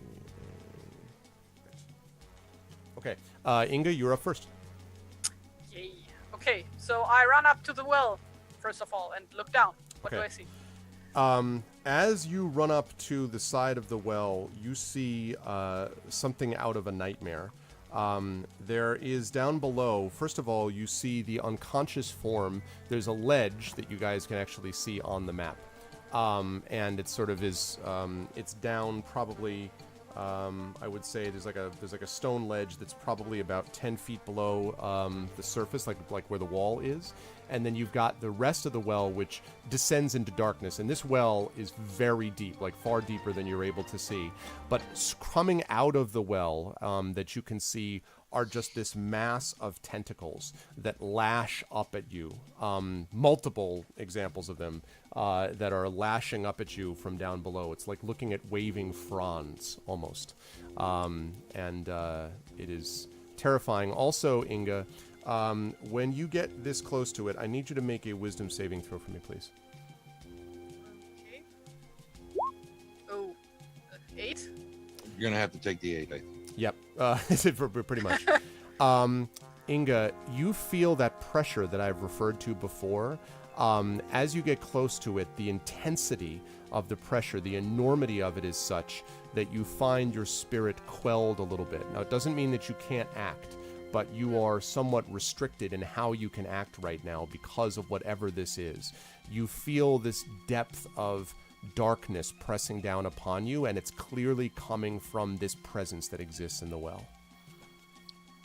Is any of the tentacles in reach of my axe? Oh yeah, in fact you're gonna have a hard time not finding one that's in reach of your axe. They're all in reach of you. So well, I think you know what I'm doing. Okay, I think you're going to attack. Now keep in mind, yes, under the circumstances, because of what you're dealing with right now, you are doing this roll at disadvantage. This is, you feel this pressure, pushing down upon you at the moment. Well, I mean, a kid's life is at stake. Oh, yeah, no, I'm not telling you to, I'm not doing, dissuading so you to yeah. leave. I'm not telling you to leave. I'm just telling you that's what you're feeling. Okay, so... Yeah, thanks, Will. There we go. Okay. Nice. So you got the 11. Will not hit. Will not hit. Okay, you're staying where you are down on him. More in Dwarvish. Okay, you guys see Inga looking over, and then this horrified expression, and then you hear this horrible string of dwarven curses coming out of her. Robar. Hey, big boss. Yeah. Can I kind of get to this point and sort of shoot a tentacle? Yes. You can do that. When you get to the edge of the well, I need to have you make a wisdom saving throw also. Oh dear. Let's try this.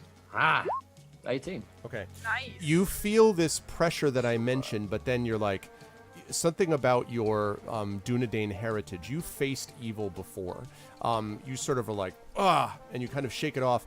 Also, as you shake it off, it's important to note, you have faced many different forms of evils. This is more ancient than anything you've sensed before. There are many evils that exist in the world of Middle-earth, as you know, but you've never sensed an evil of this kind. It is distinct from others, and it is very old. You're so old and evil. I hate your old evilness, yeah, but it's definitely a distinct kind. Are we fighting Cthulhu? Hey, what's up, Lauren? Welcome in. I'm not sneaking into chat while on a break from work. I'm playing you. Yep. Will is playing you. They just threw you into the well to sacrifice you. Yeah, No, I'm just kidding. Absolutely. Head Go get first. the kid. And Rosie jumps in. Right, to- exactly. Completely, they wanted to play you as they thought they would. I'm going in. Okay, so you're gonna fire now. I- You've got plenty of these. You've got plenty of these tentacles here. Please So choose- and yeah. Now, the other thing I want to point out here is that you can be. It sort of has its tentacles such that like it's kind of slithering over the well. You know, Belgo is inside the well on that ledge below. So you could, try to like leap the stone wall and fight the thing from there, or you could try to hit it from this side of the wall. So it's up to you. There's like it's a little stone wall, so you'd be able to climb over it either side. But Okay. so What are the possibilities of me being able to like drag this kid up from the well? you're gonna have to go down and get him because he's unconscious, Right. or at least All he right. seems to be unconscious. But you could do it. He's not restrained. He's just a bunch of tentacles, Okay. like near him and around him and all that. Okay, in that case, then yeah, I'll kind of jump down Okay. on the rope and try and kind of shimmy on down to grab the kid. Where did you tie the rope to? Nowhere. Just No, just anywhere. So in the air, you're just gonna like have a to. nice bow. So you're gonna have rely to. on Unless the you weight were, of the rope. on the unless you ground. weren't joking about throwing the whole rope in there, you are gonna have to take a turn Yeah. around to tie it to something. Okay, I'll tie it off to like this rock here. Okay. It looks like a big rock. Okay, so you start doing that. So you are gonna start so you're gonna start kind of tying it off around that rock. So Yeah. okay, you were doing that. As you are doing that, so you're gonna be staying right where you are.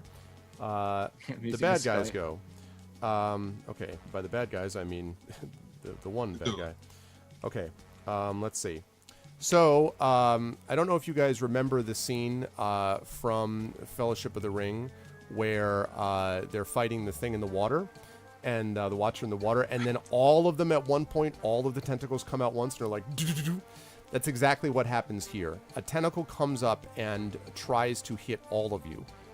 One for each of you, I should say. So let's see how that works out for it. Let's see, the one on Inga, let's see. That's an 18 to hit.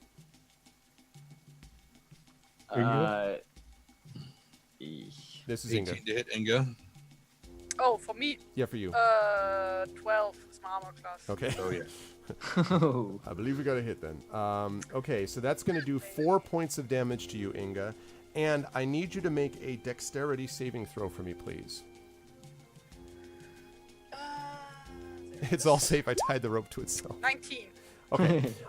This thing hits your body and it like curls around your waist, but you're able to like slide out before it's able to grab a hold of you. Okay.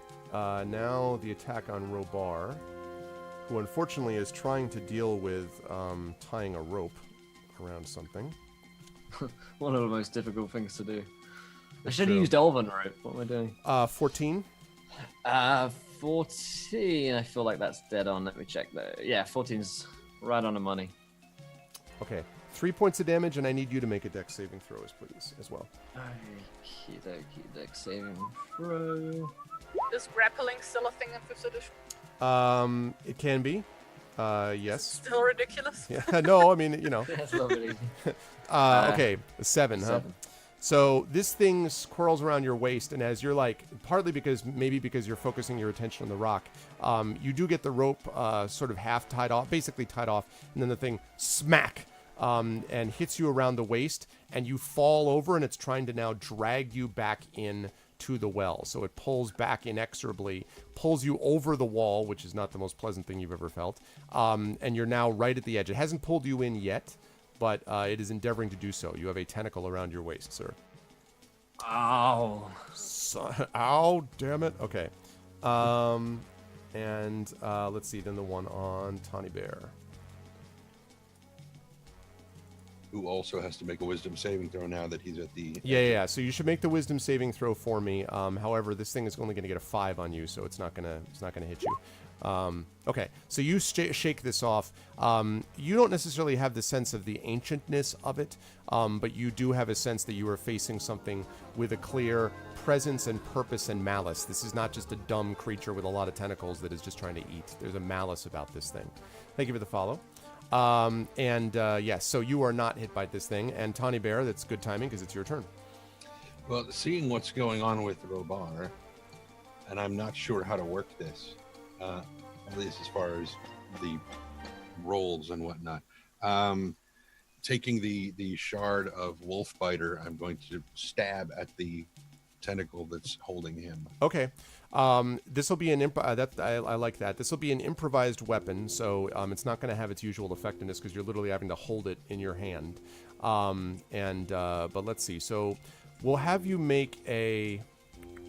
What's your normal attack bonus if you were attacking with your normal weapon? +3. Okay. So what we're going to do is I'm going to give that a and that's because of your strength, right? Your strength would be +3. No. Okay. What would your bonus be? Just strength. Just strength would be +1. Okay, so do that. Okay. So I will just click strength. Yes. Wow. 18. Slam, like you slam Wolfbiter into it. When you do so, you feel this kind of this is an odd thing. All of you don't hear it. You feel this kind of almost wail. It doesn't, again, you don't hear it. You feel it, and it's coming not just from the well, but from the trees surrounding it.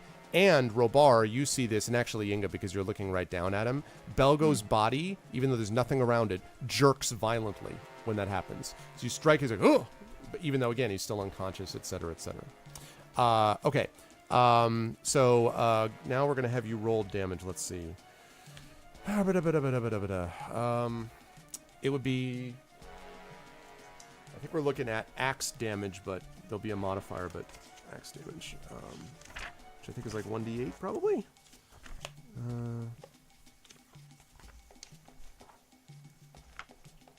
Hang on a sec. They didn't tell me what happens if he uses the Wolfbiter axe. I'm not prepared. the piece of axe that isn't even an axe. Yeah, okay. It's that or a quarter staff, and I don't think bludgeoning damage is going to do a whole lot. It's a good idea. It's a good idea. Roll a 1d8 for me. And we're going to add 2 to the roll. What? That's quite a hit. Okay, so you smack this thing, bam! Now, you need to make a strength check because it then whips the tentacle back with the blade in it. So you need to see if you can hold on to that blade as he's withdrawing it, or as it's withdrawing it. No. Oh, so it goes, phew, and it's the Wolfbiter goes out, and now the impaled Wolfbiter blade is flailing around at the end of this tentacle. So I've armed it. Exactly. And then it like tosses it up, grabs it with its tentacle, and is like, ha! No, it doesn't do that. This is what it's like! This is how I felt! No, it doesn't do any of that. Tiny Bear, are you staying where you are right next to the well? Until I get Robar out of the thing. Okay. Now, the good news is, Robar, that when it does that and kind of whips back, it does release you. I need you to make a dexterity saving throw to see whether you can figure out where the hell you're going when it releases you. Can he have advantage because I'm trying to help him? No, because of the nature of the sort of jerking around here. Okay. What you did was pretty good help as it was, I think. I got a 10. Thank you for the cheer, Fatral. It's a common monster meal prep step, easily confused for aggression. Right, exactly. Okay, you got a 10. Robar, you end up, so you are not able to make that throw, so you, or make the saving throw. So you fall from the tentacle and you land on the ledge. The good news is you don't land in the middle of the well. You just land on the ledge next to Belgo. The bad news is that you land rather hard and take an extra point of damage when you do. But you are now on the ledge next to Belgo, who is clearly unconscious. But now that you're close to him, you can actually hear him under his breath. Mom, why are you hitting me, Mom? Mother, don't hit me again, Mother. Don't. Sort of it's nightmare or some kind of thing like that he's experiencing as these tentacles. And by the way, tentacles are flailing all about you. Like this is. In all of your Dunedain days, you have not encountered something like this. Okay. I would hope not. Yeah, one would hope. Just yesterday, I was dealing with this. Inga, you're up, and Robar's on deck. I tried to hit whatever tentacles closest to Robar, and better yet, I tried to get the monsters. I guess it's one monster. All these tentacles belong to, to get its attention to draw it away from Robar as good as possible. Okay. All right. Well, the dwarvish yelling and your hacking at it will probably do a pretty good job in that regard, I suspect. Then So I'm doing that, doing some more hacking. yeah, didn't I say Dunedain? Did I say Dunedain? I'm sorry, Dunedain. Beg your pardon. Okay, that is a hit. Dunedain. I believe it's Duednin. Dunedin. I done it and I did it. That's who it is. Okay. It's actually our word, so only I get to say. It's do not. Do not dine with us. Exactly. 16, does that hit? That I said it hit. Yep. Okay, cool. And okay, how do I roll damage here? Just click on this, I guess. Literary that was noob. Another attack. Okay. How?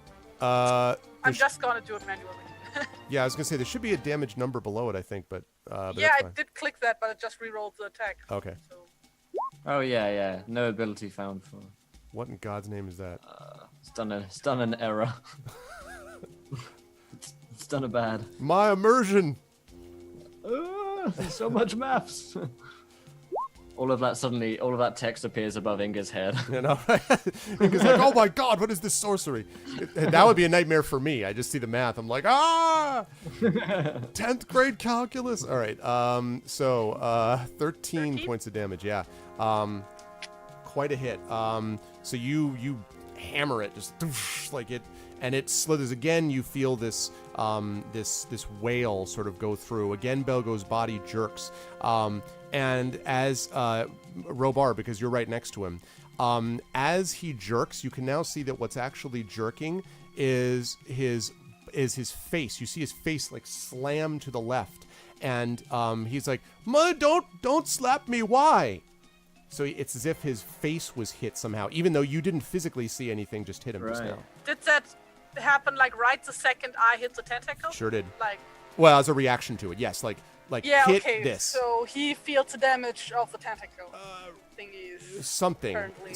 or the tentacle thing is reacting to what you're doing. It's unclear about that. It wasn't exactly like it. You cut it and it cut him. It was more he cut it and it was like ow, and then that's what he Like reacted he after felt that. it. Right. So, Inga, you're staying where you are, I assume. I try to help Robar if I can. Okay. Or can I just move? Well, the rope is basically attached over it, so you can do that if you wish. You can like stabilize the rope or do something like that. Remember though, because of all these tentacles, if you try to stabilize the rope or if you do, you're leaving yourself open to an attack if it chooses to do one. I mean, there may be nothing you can do about that. I'm just telling you that, like, making you aware of it. Well, okay. In that case, I'm just gonna stay next to the rope and I'll keep my axe ready. Okay. Defend the rope. Defend the rope. Okay. Sounds good. Robar, you were up. What'd you like to do, sir? You're on the ledge next to Belgo. Yeah, that's gonna be tough. How heavy is the kid? He's probably, let's see. He's probably about 100 pounds, I would guess. I go to calculate that. Well, because I'll tell you how, because my daughter is about 85, 86 pounds. She's 9 and 3/4. Okay. And she's tall for her age. So I'm just doing a little, advanced calculus. 3 years from now, boy. So if anything, he's probably a little heavier than that, but because of what he's been through, not as much food as he should have had. That's how I came to that. A very complicated formula. No, convert it to kilos for her. Oh, Jesus. Yeah, 45. 45. Oh, kilos? 1,650,000. Oh, no, it's not. It's 45. 45. Thanks, friend. Well, 100 pounds or 45 kilograms. Okay. Okay, so it's reasonable that I could The rope pull is off dangling the by you, Aragon. by the way. I should say. I Sorry to could pull interrupt. off the Aragon, taking Gimli up the Helm's Deep, with Legolas pulling me up. Yes, you could probably sling him around, like, sort of. You could probably sling him around, like, your shoulders if you want, and then kind of hold on to the rope. It will require a strength check, but it's not impossible to do it. You are, however, leaving yourself very open to attack, which maybe, again, there may be no way to avoid that. I'm just letting you know. That scene, the scene in the movie where he's doing that, because when he gets him up to the top of the parapet, you can just see his hand scrape across the top, like, oh, God! yeah, it's true. So true. The arm is impossibly long at that one bit. It's so true, yeah. So yeah, I will kind of grab up the kid, try and put him over my shoulders, and like, I'm going up, and jump on the rope and Lara Croft it up. So you will not probably be able to climb with him like this, but you'll be able to hold on, hopefully, as someone helps you. So if Tawny Bear hears that and chooses to help you up, for instance, that'll work. But that will happen only after, unfortunately, this thing goes, and you'll be shocked to hear that it has a place that it wants to target its attack. Yeah. And okay, that is the kid is my meat shield. 21 to hit. Nah. Okay. All right. It does 5 points of damage to you, Robar. And what I need you to do in here is I'm going to need you to make a strength saving throw. It just says strength here. It must make a strength. No, it's strength saving throw, please. 16. Okay, good. So you are able to hold onto the wall. You slam into the wall like as you're holding on. Think the bridge at the end of Indiana Jones and the Temple of Doom. Like holding onto the rope bridge, like basically like that. But you do manage to hold on with Belgo at your back. Belgo stirs fitfully, continuing to whisper pleas to his mother not to hurt him. Okay. So it goes. It did that, and Tawny Bear, you were up. Yeah, how far away is he from? You're like 10 feet away. You could get over the wall, and if you cross like past Inga, like he's right where you see that ledge. Inga's sort of let's see, actually that's Belgo, right? So you, Inga, are right here, and Robar's over here. So you're probably about 10 feet from the square that he's in, and then he's another like 7 or 8 feet below you from there. And where is his father? Oh, Baldor. Baldor is behind you. He is right about here. Where should I put him? Yeah, sorry. He's been standing there just clasping his hands. That's why I didn't place him before. Let's see. Just eagerly waiting. Yes, kill my son. Kill him. No, yes, I'll make another one just like him. The better way to put it is that he seems. You haven't had much chance to pay attention to him, but the better way to put it is that he seems out of it, almost as if he's drugged or drunk. He kind of stares slack-jawed. It doesn't matter. How about... Let's go with...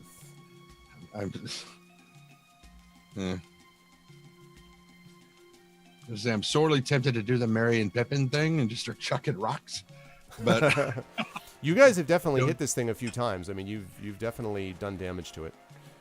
Baldor is probably right about there. Okay. So if I move over to where he's being pulled up, how far away will he be? If you move over to where he's being pulled up, you'd be like only 8 feet above him, probably.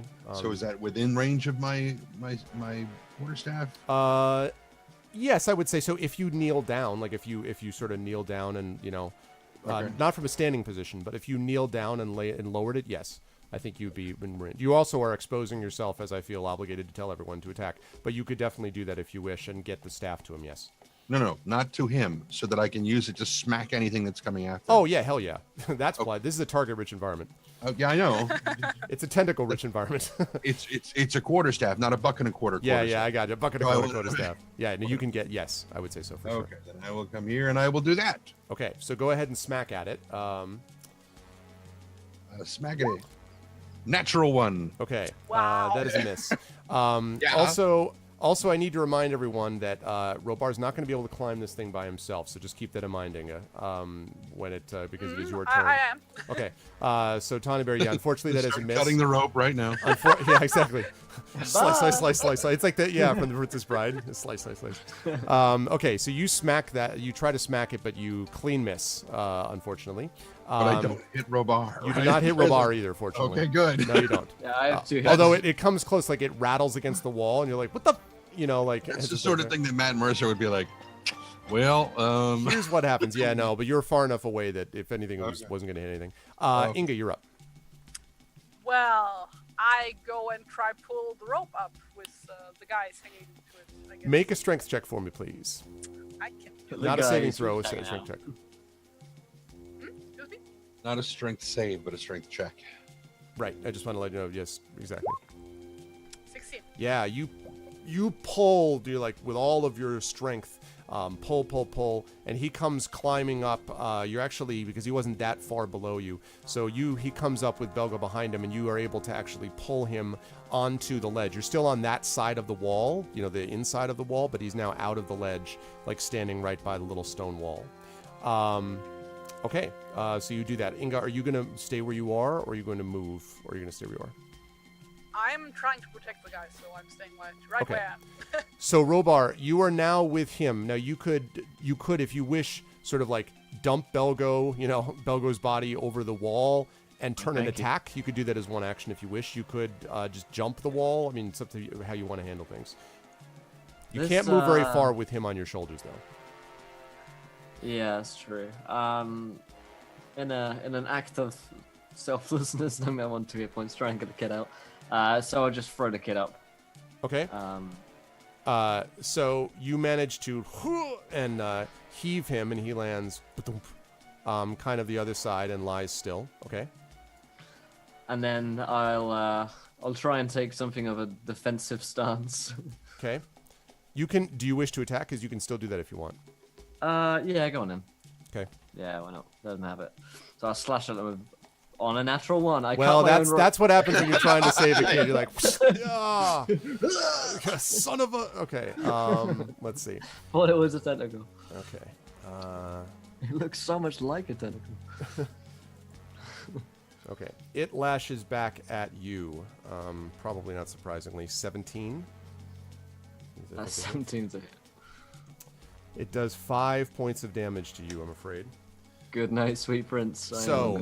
Now you so it hits you. Now the good news is, because you're outside, it actually bashes you into the wall, and so you slump to the ground, and it does not try to grab you. So you're just sort of lying prone on the ground. But Robar is down, and Tawny Bear, you were up. If it's not one of us, it's the other, isn't it? Much. One of us is going down. Okay, so can I see where Wolfbiter is still impaled in the tentacles, or is it just... Yes, you actually can. As it flails around, because the tentacle that was near you is still kind of like, it hasn't receded yet. So yes, you still can. Well, I'm probably going to have to write that off as lost, because I'm going to try to grab Robar and the kid and drag them back away. The kid's on the other side of the wall, so Robar is the one who's on... Oh. Yeah, the kid, because Robar threw him over to that side of the wall before he... I keep saying wall, but it's pretty small, as I said. So... But Robar is on the inside of the, wall. And he's no longer holding the rope. Correct. Right. Great. But he's not held by a tentacle either, and the tentacles are around, and you have hit this thing a few times. So what I'm wondering is, if we stab the kid in the heart, does it kill the thing that's in... It's like Dragon. Your mother! Yeah, exactly. Up to the stars, what happens when you don't do your chores? Yeah, oh, God. Well, if they're connected, I'm thinking, Oh, man. No. So I'll turn back towards Baragost, whatever the hell his name is. Baldur. Thank you. Yeah, him. Where's Baragost from? Anyway. Baragost, that's from Baldur's Gate. I was going to say, it's right up there. Yep. That's where Baragost is from. Anyway, I'll turn to... So I just forgot his name again. Thank you. Him. Saying, get your son and get away from here. And then I'm going to grab the rope and jump over the side and head down to get Robar. Well, no, he's right there. Damn it, is he inside the well? He's inside the well. But remember, if you look, so you've got two ledges. You've got a lower ledge, which is about 10 feet below, and then you have a little lip, basically, that is small, but that's where he's slumped. So he didn't fall back all the way down to the ledge. This is the problem with shoddy internet, is I missed that part. Yeah. That's okay. That's okay. Then I will just reach down and grab him. And... Yeah, you can do that. In fact, if you want, you could actually grab him and just like basically throw him bodily behind you, and then you could attack if you want. I'll do that. Okay. Trying to get Wolfbiter back. Okay, so he just like thud, on the ground. Another point of damage and failed. I was just gonna say unconscious. Yeah, unconscious and bleeding out. He lands on his head, neck breaks. No, none of that is the case. Okay, so go ahead and make your attack then. Another natural one. Here we go. No, an 18. That is definitely a hit. Go ahead and roll your damage. Okay. 4. Okay, so when you hit this thing, again, same thing that I've expressed, the sort of the sort of vibrations, etc. And then there is kind of again, as if the pressure here popped. It goes, and the tentacles all disappear into the well, slithering down and vanish out of sight. I want my axe back. Well, we'll talk about that in a minute. Right now, you're not looking into the middle of the well right now, so you would have to look down into the well right now. But for the moment, well, actually, we're still in initiative because Robar is still dying. That's the situation. Inga, you were up, and by the way, Baldur did sort of jerked into action by your claim. Is as the round begins, is like running over to sort of deal with his son. It's my turn, right? So yes, I also run to the sun. He's still out of it, right? The sun is still out of it. The sun is unconscious, but apparently, I mean, he's a little hurt, but not badly. Robar is the guy who's badly hurt. Okay, yeah. First thing I do is I rip off the amulet from his neck. What do you do with it? I put it in my pocket. Okay. No. Okay, because I'm gonna explain later in character why. Okay, so you put that's fine. So you put it in your pocket. Okay, you do that. Yes. He sort of nothing happens. He doesn't react or anything. He's just unconscious. I guess I can't also check out Robar at the same turn. Sure you can. All you're doing is grabbing something from it. It doesn't take an action or remove an amulet. Unless you're gently unknotting it, in which case... No, I'm just like violently ripping it. Yeah, okay, right, great. Sounds good. And I guess I'm trying... Well, the thing is, I'm not a healer of any sort, but I can like put like pressure on one of his wounds, I guess. Yes. Or in what ways neck. wounded. Yes, exactly. Specifically on his neck. Just my face. Just a tourniquet around your neck to stop. Yeah. And I just want to quickly check. Yeah, I like the idea that you do it at the same time too. That you basically just you grab the amulet and then with the exact same amount of like push like down on his wound. Ow! You use the tether from the necklace to tie off a tourniquet on his arm. Yeah, exactly. like all the game's different options that it could have done sort of hit you at the same time. Okay. So what you're going to need to do is you're going to be basically making a medicine check. This is actually 5e. Okay. Now, AME doesn't do anything with it specifically. The healer person is Tawny Bear, when we'll talk about that when we get there. But but you can, however, try to just do a medicine check to essentially stabilize him. Yeah. And I'm about to try to do it. Thank you for the follow, Meow Meow Man. Welcome to Carbonauts. 9. 9 is not going to do it. That's not enough. You try, but you see the sort of, you're like, and you kind of fumble it a little bit, and the blood continues to well up in these wounds. Splash yes. everywhere. Robar, I need you to make a death save for me, please. Oh dear. Ow. No. Strike 1. Okay. Robar is not doing well. Tawny Bear, you're up. Well, seeing the honestly clumsy attempt to yeah, it wasn't very good. I was like, no, you I tried, therefore nobody shall judge me. I understand, just watch over us. And I will use my hands of a healer. Okay. On him. Okay. 6,000 books. All right. I'm going to look up quickly. How does dying work in the system? So well, your heart stops beating, you stop breathing. No. I see. Yeah, exactly. So the way it works is that you have the 5e rules basically are that you roll for death saves. A 10 or above basically means you made it. A 10 or below means you failed. If you get a critical miss, you have 2 strikes against you. If you get a 20, you get actually a hit point and are restored to consciousness. And if you get 3 death strikes before you get 3 successes, then you are dead. If you get 3 successes, then you're back on your feet. And I mean, not back on your feet. You're stabilized at that point. Doesn't mean you're conscious, but you are stabilized. Okay. Looking at the freaking... There we go. There we go. Okay, so you're going to grant the hit points... Blah, blah, blah, blah, blah, blah. Okay, so you're going to grant them hit points equal to 1d8 plus your wisdom modifier. Mm-hmm. Wow. Damn, Robar. Because you start at 0 when that happens. Robar is restored to full health. Now, Inga, because you're right there, you had the thing where you like tried to basically punch his wound into submission, which didn't work out. So, Tawny Bear... damn it, bam!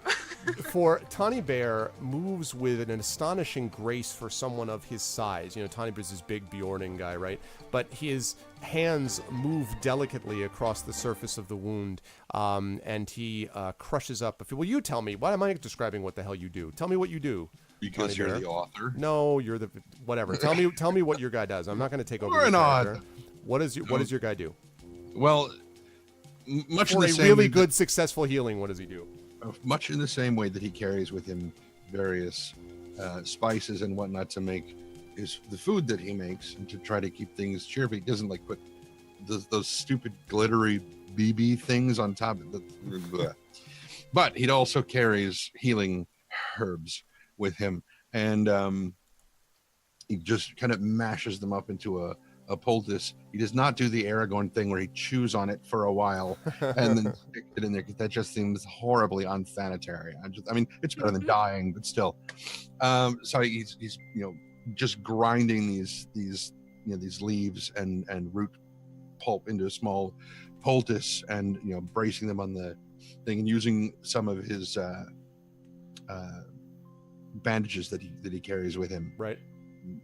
Binds it and says effectively what would be a small prayer over some common elven prayer that he knows because of his tongues of many people thing. And it's not quite hear my voice and come back to the light, but it's something close to that. Anastinaya. Yeah, no, you don't get any of that. It is quite a sight, Inga, and you are sort of mesmerized, actually, watching him, but don't stop guarding us. Right, so mesmerized that you fail to see that. No. Okay, so and Robar seems to be moving his eyes after a moment, kind of flick open, and Robar, you're like staring up at the gigantic face of Tawny Bear. He's like, I said live, damn it! He had a strong heart. So he does that, and then also I should mention very quickly, Inga, that Baldur is now bent over his son and is tending to him. Yeah, but you're now looking up Robar, and they're like, what? Thank you. Battle's yet to fight. Thank me later. Okay. Talking later, moving now. See? There's still a giant tentacle I thingy want down the my well. axe blade back. So you can look over. Thanks for the follow, Machiak. If you want to look down, you can do that, Tawny Bear, into the well. Want to? No. Going to. Yes. Okay. When you look down there, make a perception check for me, please. Okay. Why did you just sounded like Stitch? You see what there is mud at the bottom of this thing. You can see it's pretty far down, but you see what you're pretty sure is the glinting of something metallic, probably the axe blade, you would guess, that is in the mud. Your guess may be about 35, 40 feet down is where you think it is, but you think you can see it. It's right there. Yep. I just look at him, I sigh very audibly, takes a rope, what's the word, knot it around my waist, and try to climb down the well. I got this. Okay. And I will feed the rope. Okay. Yeah. Down. When you get all the way to the bottom, the pressure that I mentioned does not return. There's just an echo of it, Inga. It's as if when you come out of that, I mentioned the rainstorm thing and about the sort of heaviness of it. It's like when you arrive on the scene and there was a rainstorm, like an hour before, and you can still kind of feel a little bit of it left over in the air, but you didn't hear it. That's what it feels like here. And down, you can actually see the axe blade there covered in kind of this viscous, not just the mud, but like the viscous slime of the arm that it had hit. It's poop. But you can take it out of the mud if you wish. First of all, I look around on the ground and or rather, I look around in general to see if any tentacles are nearby, ready to. No, if you had to guess, the tentacles would be there. This mud, by the way, is think of it the follow 88, Charlotte.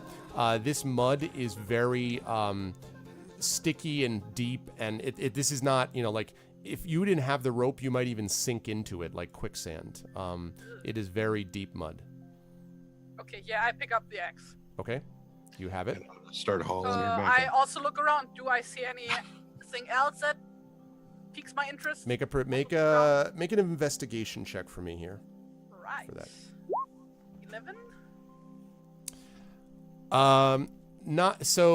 Not really. It does seem as if there are other solid things below the mud. What those solid things are not clear. They could be weapons. They could be bones. They could be... It's not clear, but there's lots of things in the mud below. Okay.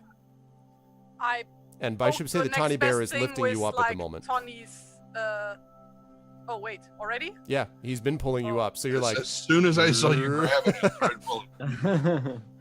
See, I mean, you can tell, you can yell at him to stop, but I mean, that's what he's doing. No. I'd let him pull me up, I guess. Okay. So you guys arrive they arrive at the top of the well, and Tawny Bear, she's got your axe blade. All right. I hand it over to him.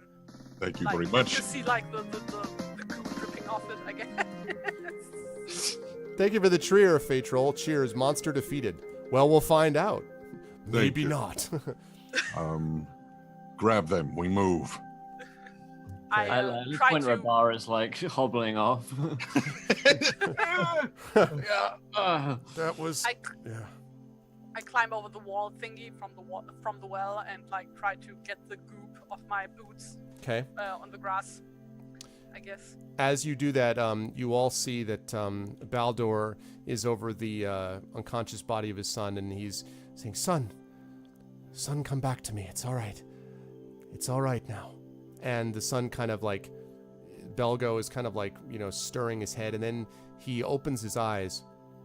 And Inga, you see probably for the first time in a long time a kind of peace about him. I mean, he still looks scared and tired and dirty, and but you don't sense the same weight that was on him before. And he says, Dad, it was Mom, and it was Mother, and a dream, and Baldur's like, shh. It wasn't your mother, son. She's not here anymore. But I'm here, son. And I won't leave you ever again. And Belgo kind of steps back, and Belgo sort of is like, what? Let's hurry up. Yeah, exactly. Come on, this is lovely. So Baldur is like, this is very sweet, but come on. But Baldur then picks up his son, and actually, you were carrying him, Robar, so you know that his son wasn't super heavy, but 100 pounds. So he picks him up like not a big deal, and he's kind of and he says in a very steady voice, he's like, let's get away from this place. I've got him now. I'm spooling the rope and nudging everybody along. Okay, so you're gonna book it. Okay, so you guys are booking it out of the clearing, and as you guys leave the clearing, you feel, as I say, rather than see, the sensation of the trees around you. There is still this presence, but the trees almost seem to be leaning back, as if giving you passage, I guess you might say. Okay. Thank you for the follow, Guapsi. Okay. You guys are able to make your way back to the wagon, which is still there, tied up to the side. The mule is still there. And Baldur and Belgo are able to sort of tend to each other. There is still, there's still it's still hot, but it doesn't feel oppressive anymore, and you don't feel the sort of soporific kind of quality. Everything feels quieter now. For those of us who did not graduate high school, could you define that for me? Soporific? Yeah. I never heard that word. A soporific is the quality of procreating sleep. The sort of, if you hear soporific tones, they are music that are likely to put you to sleep or give you like what we're sleep. listening to right now. Yes. Yes, true. Which I should probably, now that we're out of Mirkwood, I'll try to change it up and make it more. But it was part of that's part of what I was trying to create. Was this? It was working. Yes. Good. Okay, so you guys arrive back at the path, and do you guys do anything specific once you're back at the wagon? Go. I take a look at my wounds and go like, ugh, icky. Yes, that's true. Yeah. So, so the deal with your. Okay, there we go. God damn it! Too many books. So your wounds you can now. Praise from the author. Yes, you can now So you can now attend as like too many books. Well, too many of these books, not too many of my books. Okay, so that's a whole different matter. Okay. Okay, so so Inga, you've got 7 out of 11 hit points, I believe. So you can try to see. I think you guys have a couple of ways. I don't know whether Tawny Bear's got any more healing. He certainly doesn't have that awesomeness of healing that he just did Robar. But there may be ways to partially attend to your wounds. But I'll let you guys decide if you can do that.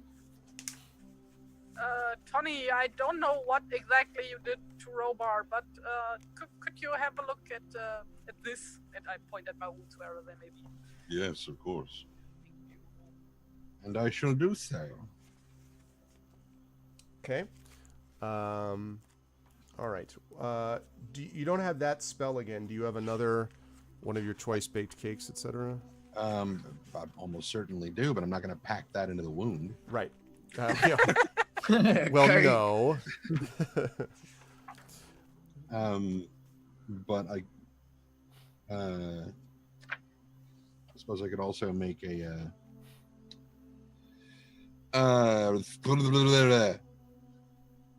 Exactly. a medicine check, to bind it and use some of the herbs. I just won't have the same healing property. Is that only a once a day thing?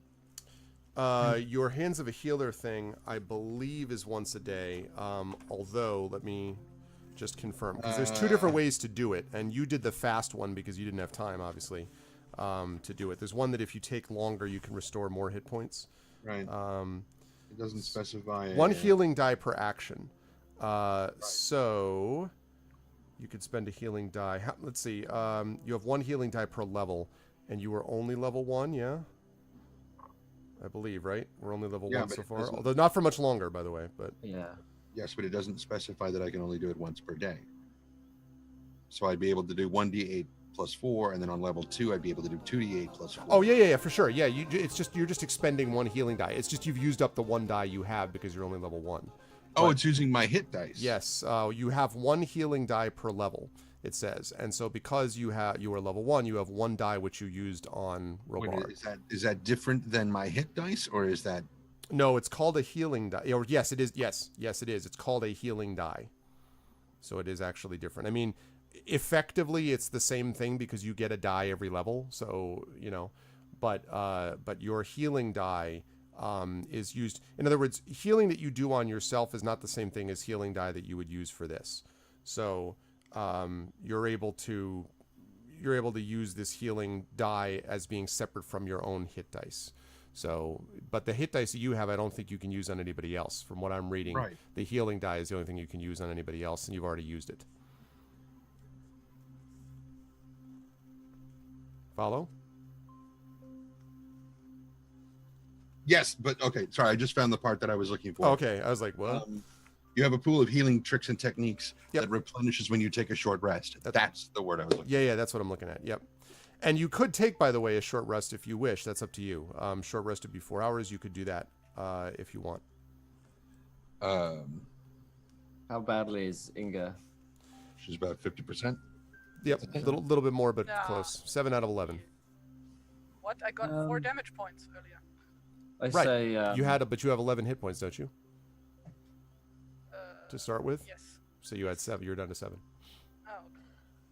So I say I think whatever this thing is, we just need to get away from here, and then we can rest maybe. Okay. Travel a mile or 2 up the road, and then. Yeah, I pick up the boy and put him on my pony. Okay. He's fine. He seems to accept that.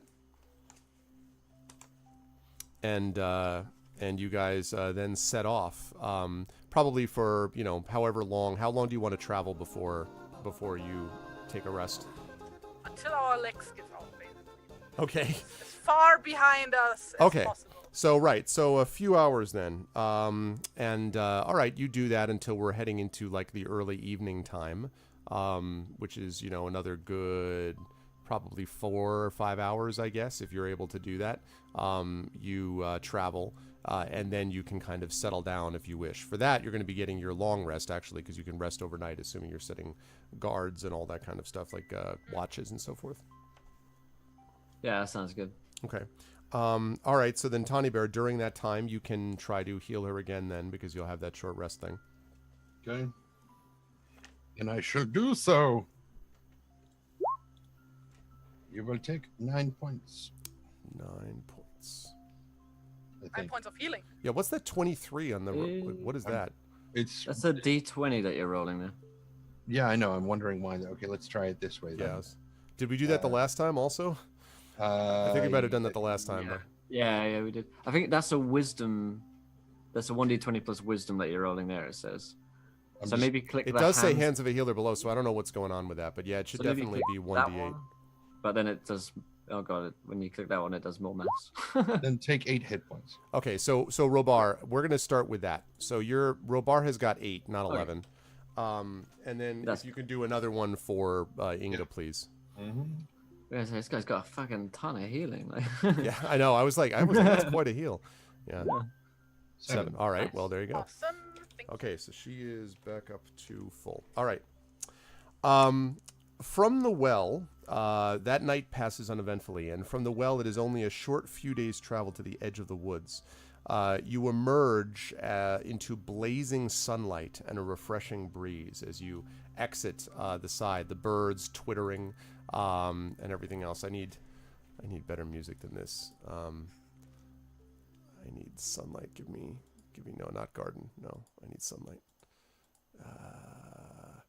Compotech. I call on you, Kevin McLeod, to give me... Oh, he has one too. Oh, wait a second. It's healing. I know it. It's there. I saw the thing. Not the halls of the undead. No. Yes. God damn it, Kevin. All right, here we go.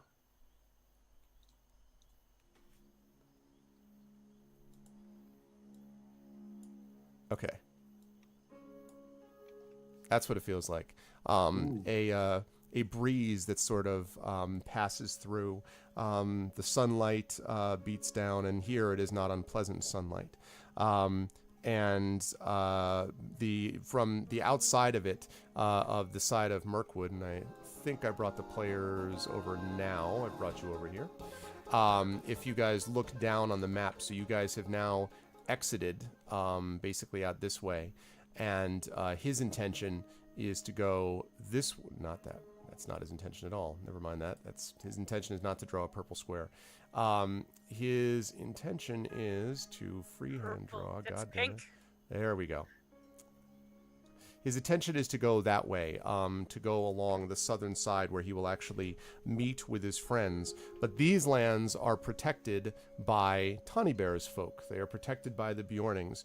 And as Tawny Bear knows well, there is little danger of bandits here. This area on the side is protected by them. And on a fine fall morning with just a touch of crispness in the air, with his arm around... Belgo, Baldur comes to you and he says, I cannot thank you enough, my friends. I don't know what I would have done without you. I think you not only helped me, but you helped both of us. And Belgo nods and he says, yes, I don't know what I would have done without any of you, actually. He said, I kind of wish I hadn't lost my mother's amulet, though, and his hand drifts up, and he looks up and sets his lips in a line. He says, but I don't care. I'm going to live a new way now. I don't want to just run from fear all the time. I think I can do it as long as Dad's here, too. And Baldur says, he's a good boy. He says, if I were you, to Tawny Bear, he says, I would make sure that you take that axe to the woodman. I think they'd appreciate its return, and they might even do something for you. I know them a little bit, especially if you were to tell them that you were originally with me. And he takes out his bag, and he counts out money that he offers you. Money which I completely did not forget at all and totally remember the amount that he was going to give you in every sense of the word. 800 billion D gold pennies. 800 billion. There we go. 50 silver pennies each. So he counts out 50 silver pennies, which is a lot of money for a guy that clearly doesn't have much. But he counts out 50 silver pennies for each of you and hands it over. And he says to you, Tawny Bear, he says, I want to thank you for the work you did in helping us, and also for your words of healing and grace. They made a big difference to me and my son. And then he turns to Robar and he says, and you risked your life to save him when I stood there and I did nothing. But you inspired me to try to do things differently. Maybe I need to stop living in the past. And he puts his hand on your shoulder, Robar, and he says, so thank you. If you were ever by my way in Lake Town again, once I've been set up, the discounts will be steep. And he sort of smiles. And then he looks at you, Inga, and he says, and you and Rosie were probably the closest to my son. In some ways, I would thank you most of all. Anyone who can have a way that you do with horses has got to have some value besides what you can do with your axe. And Belgo comes up to you, and of course he's a boy, so he's like at your height, basically, Inga, you know. And he says, I don't know whether you'd be okay with this, but is it all right if I give you a hug? I don't know whether I'm allowed. Come here. And I give him a big hug. so he gives you a big hug, and he gives Rosie a big hug as well. And then he says to you, thank you for talking to me.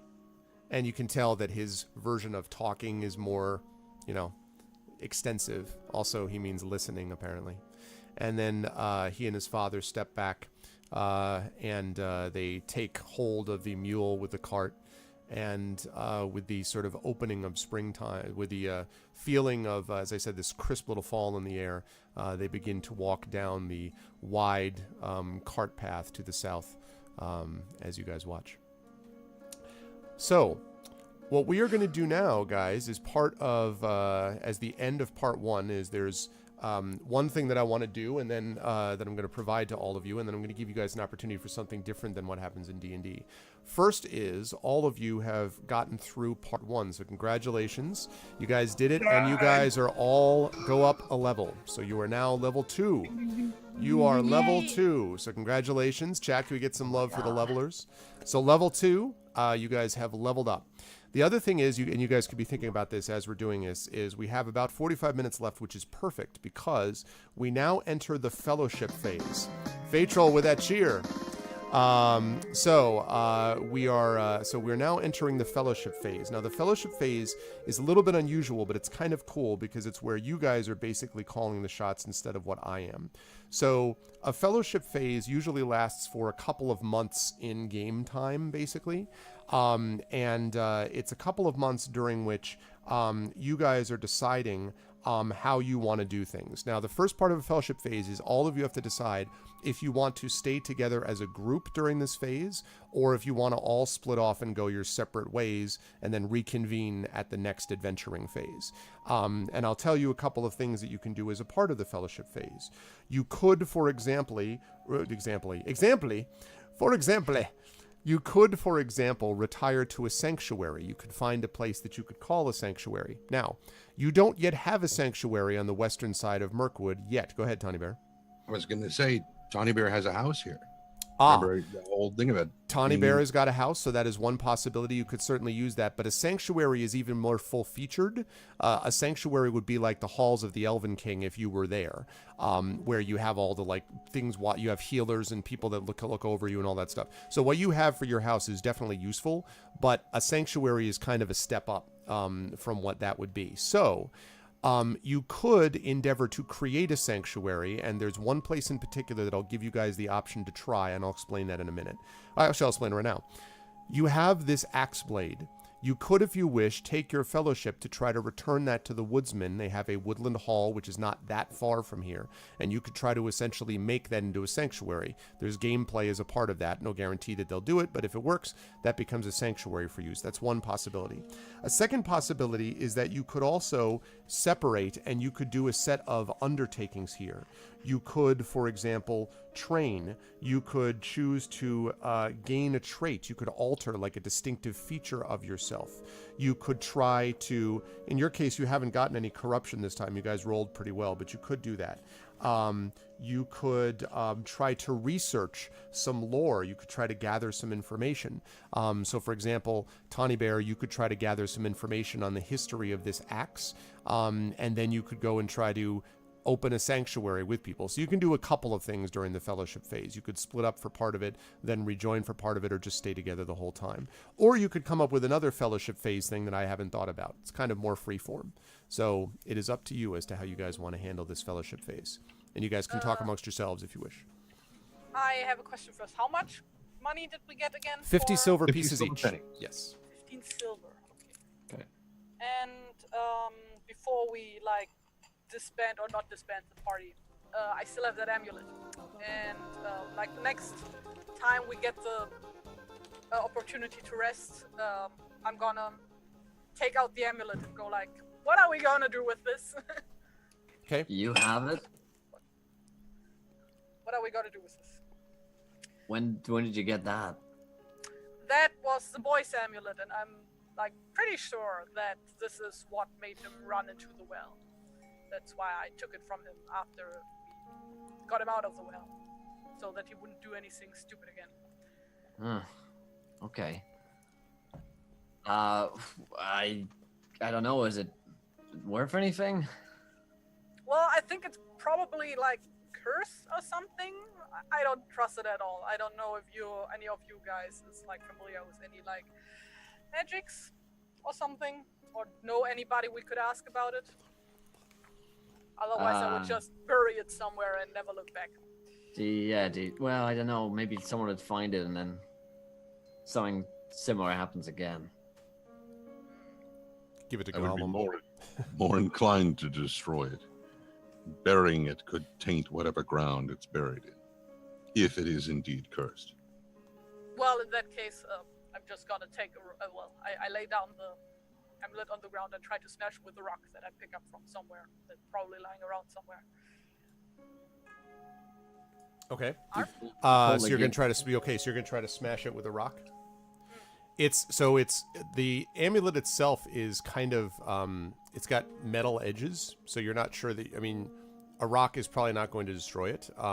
You could sort of smash it into an unrecognizable shape. That's probably something you could do. Can I burn it in the campfire or something? Need to be pretty hot fire to actually burn metal. You don't have to throw it into Mount Doom, but if you were to find a smith's forge, you could certainly throw it in there. That would be hot enough to melt metal by definition. I guess Tawny Bear's people have forges. If we were going to back there, we could try and get rid of it then. I look at Tawny Bear and wait for his reaction.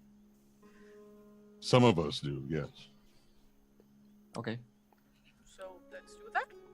Okay. We have to make horseshoes and. Yep. So. Yep. The rock might be able to Alright. destroy it. Yeah. Summon the rock. Okay. All right. So it's up to you. Do you guys want to? So you guys are going to do that? You're going to accompany Tawny Bear back to his people, or or Woodland Hall? What do you want to do? The woodsman would also have the ability to forge metal. Mm-hmm. I don't have anywhere to go, so I'm going where the wind carries me. I think returning this might be best. Then let's do that. I agree. Okay. Did he give me a name of someone to talk to, since they know him? Yes. You don't have to give it to me. Yes is enough. Yes, they did. And there's a few people that you know there. In fact, it's actually roughly, it's not quite, but it's roughly along the same path that he's taking. So it's the same cart path, basically, as you're going south. So you could do that. Okay.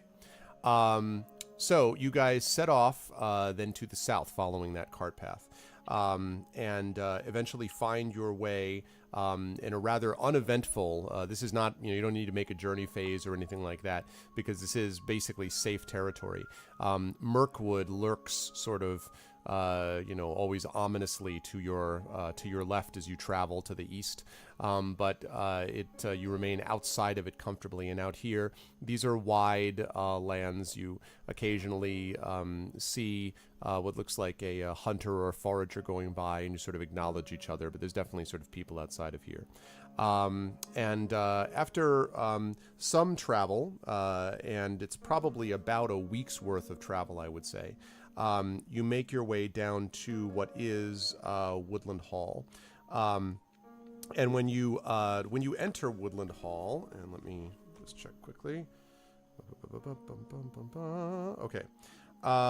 So when you reach Woodland Hall, you find a couple of things. First of all, you find that as you enter this Woodland Hall itself, the Woodmen are sort of a rough and ready people. They are people who have dwelled in danger for some time. So they do not tolerate fools gladly, and they have little time for much of social niceties. So when you arrive at Woodland Hall, which essentially is a large wooden, building, and there are many buildings within it, and they're inside essentially a stockade almost. If you could think of like an old American West stockade with, logs kind of up around the outside of it or whatever. And there are two burly men, not tawny bear size, but burly men with axes as you come up to the gates. And one of them says, "Halt! What's your business here?"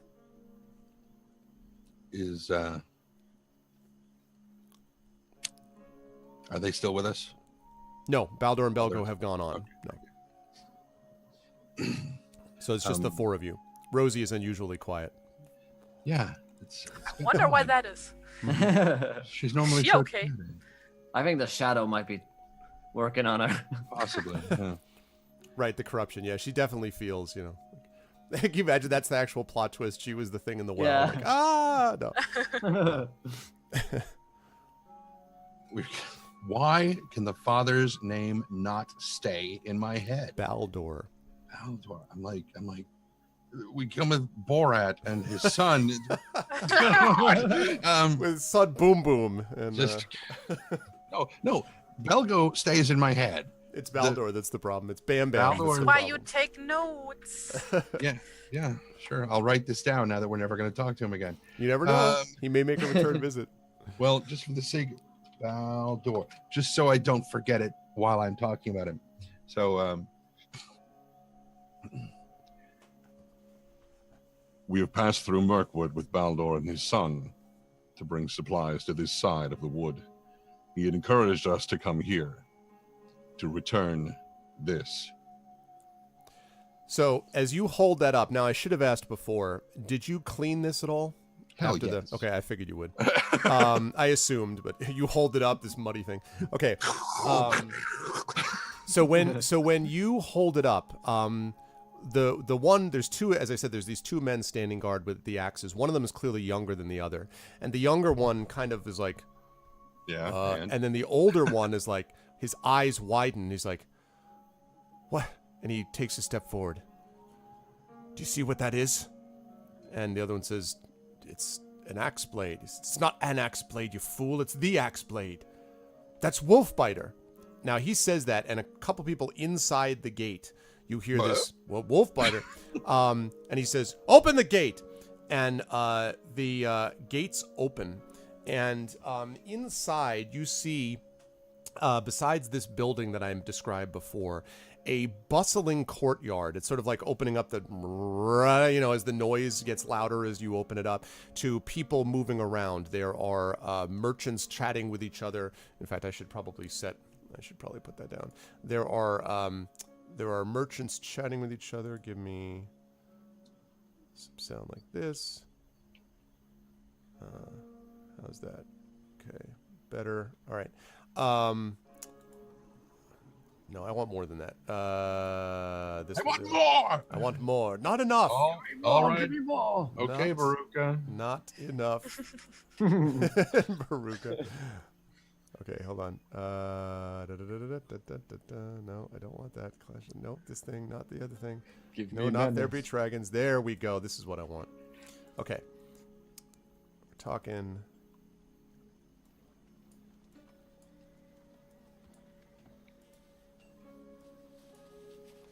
There we go. That's more like it. So there's a bustling quality to this place. There are people inside, merchants that are sort of chatting with each other. There are people who are speaking to people that are standing next to stables. There look like there's a couple of stables actually set up. And Tawny Bear and Inga, and actually Inga I should say in particular, Inga, you've been around stables quite a bit, of course, because of your own mount. These are big stables, like there's a couple of double wide, like enough for maybe like 40 stalls on each side. These are big stables, so you can hear sort of neighing and stuff like that coming from inside the stables. Nay. There are several anvils that you can sort of see around the courtyards with people kind of hammering away at them. Quite obviously towards the back where the actual building is itself, you see stacks of wood. This is hardly surprising for Woodland Hall. You see stacks of wood that are there and people coming in and out.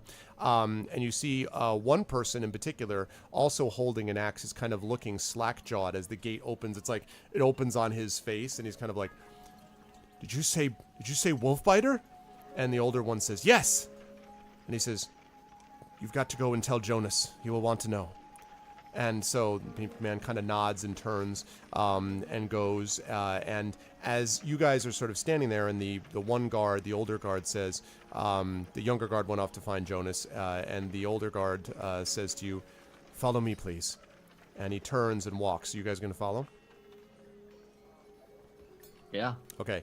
As you guys follow, you start hearing this whispering about, like, Wolfbite, it's an axe. What? And you begin to, as this is happening, you start to see people kind of gathering around you. Now, this is a large place, but it's not like a half a mile, right? So as you guys are going, before you reach the building, there is a small crowd of people that are following around you, sort of staring at the object that Tawny Bear, as he strides along, has the axe blade in his hand, and they're all sort of whispering and pointing at it and gesticulating and talking to each other, and there's all this kind of this excited buzz about the crowd. There are also, I should say, a number of kids that you see, but even the kids here you see all have little like hand axes at their belts, like they've all, they're all sort of, and they're kind of scurrying around and talking to each other, and one of them is just like, Dad, does he have Wolfbiter? And he was like, shh, no, son, quiet. Yes, I think so, maybe. And then they're chattering. So they come up to the doors, and the guy, the older guard who's with you, says, you are about to speak to the head of our group. I would advise you treat him respectfully. He's a good man, but he does not suffer fools gladly. He will, however, want to see that. And he, twice on the door, and the door opens up to reveal the inside of this great hall. Now, if you can remember what it was like when, in the out of character for a minute, in the Two Towers film version, when they walk into what actually was Hererat, when the Great Hall of Metaselt, right? And they walk in, and you remember the horses and all the gold inlay and stuff like that. So take out the inlay, okay? There's none of the gold inlay, there's none of that. But what there is an impressive amount of wooden carving. First of all, just the quality of the woodworking is really impressive. Like it's a tall, soaring, almost cathedral-style ceiling. And as you're walking through, there are wooden tables that are lined up, and a lot of dowdy-looking men with axes that watch as you pass up between them, many of them also sort of whispering to each other as you go. And then one large, dark-haired man with a great beard who sits on a wooden chair, which is slightly elevated. This is not exactly a throne, but it's probably as close as you would get for the woodman. Did you say great beard or gray beard? Yeah, it's a great beard. It's a great, yeah. Top-notch beard. It's a top-notch. It's a really high-quality beard. It's high-quality beard. It's a bigly beard. No, it is a no. It's too soon. It's a no. It's just a really like bushy, like, you know, it's pretty impressive. Far more than Will's attempt to be a mod. I mean, like, let's, you know, please, that's only a small sampling of what this guy's beard is. So, as you arrive at the seat, you know, one step sort of below him, and the older guard is with you, and the young guard is standing next to Jonas's seat, and Jonas looks down at you and says, "Ah, so this is them," and the young guard says, "Yes, Jonas." And he looks down and he looks at the three of you and he says, "I understand that you've come to us on the word of Baldur. Is this true?" It is. That's right. Very well. And I understand that you have something that you wish to present to us. I do.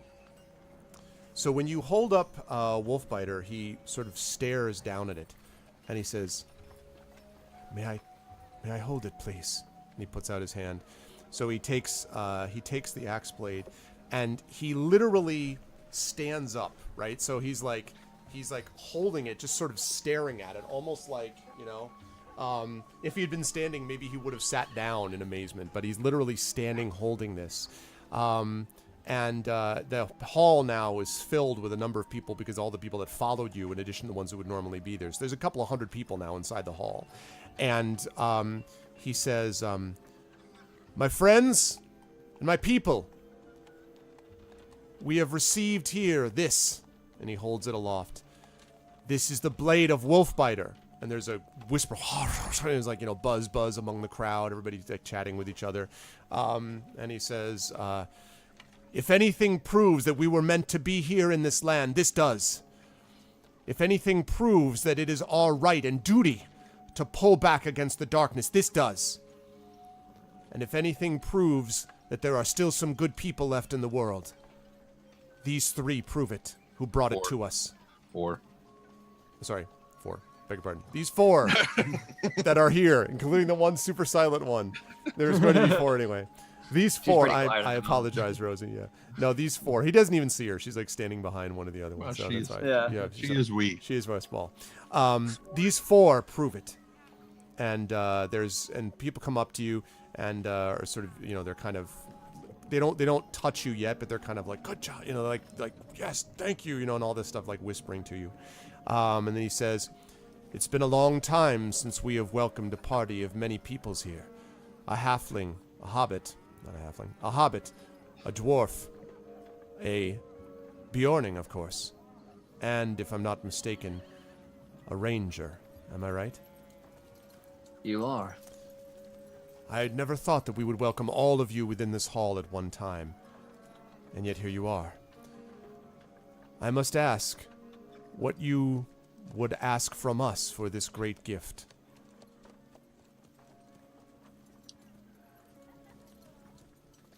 And he doesn't specify that to anybody, he's just looking at all of you. Yeah, I'm just a little. I'm trying to figure out if I'm bothered that he has not yet asked where we got it from.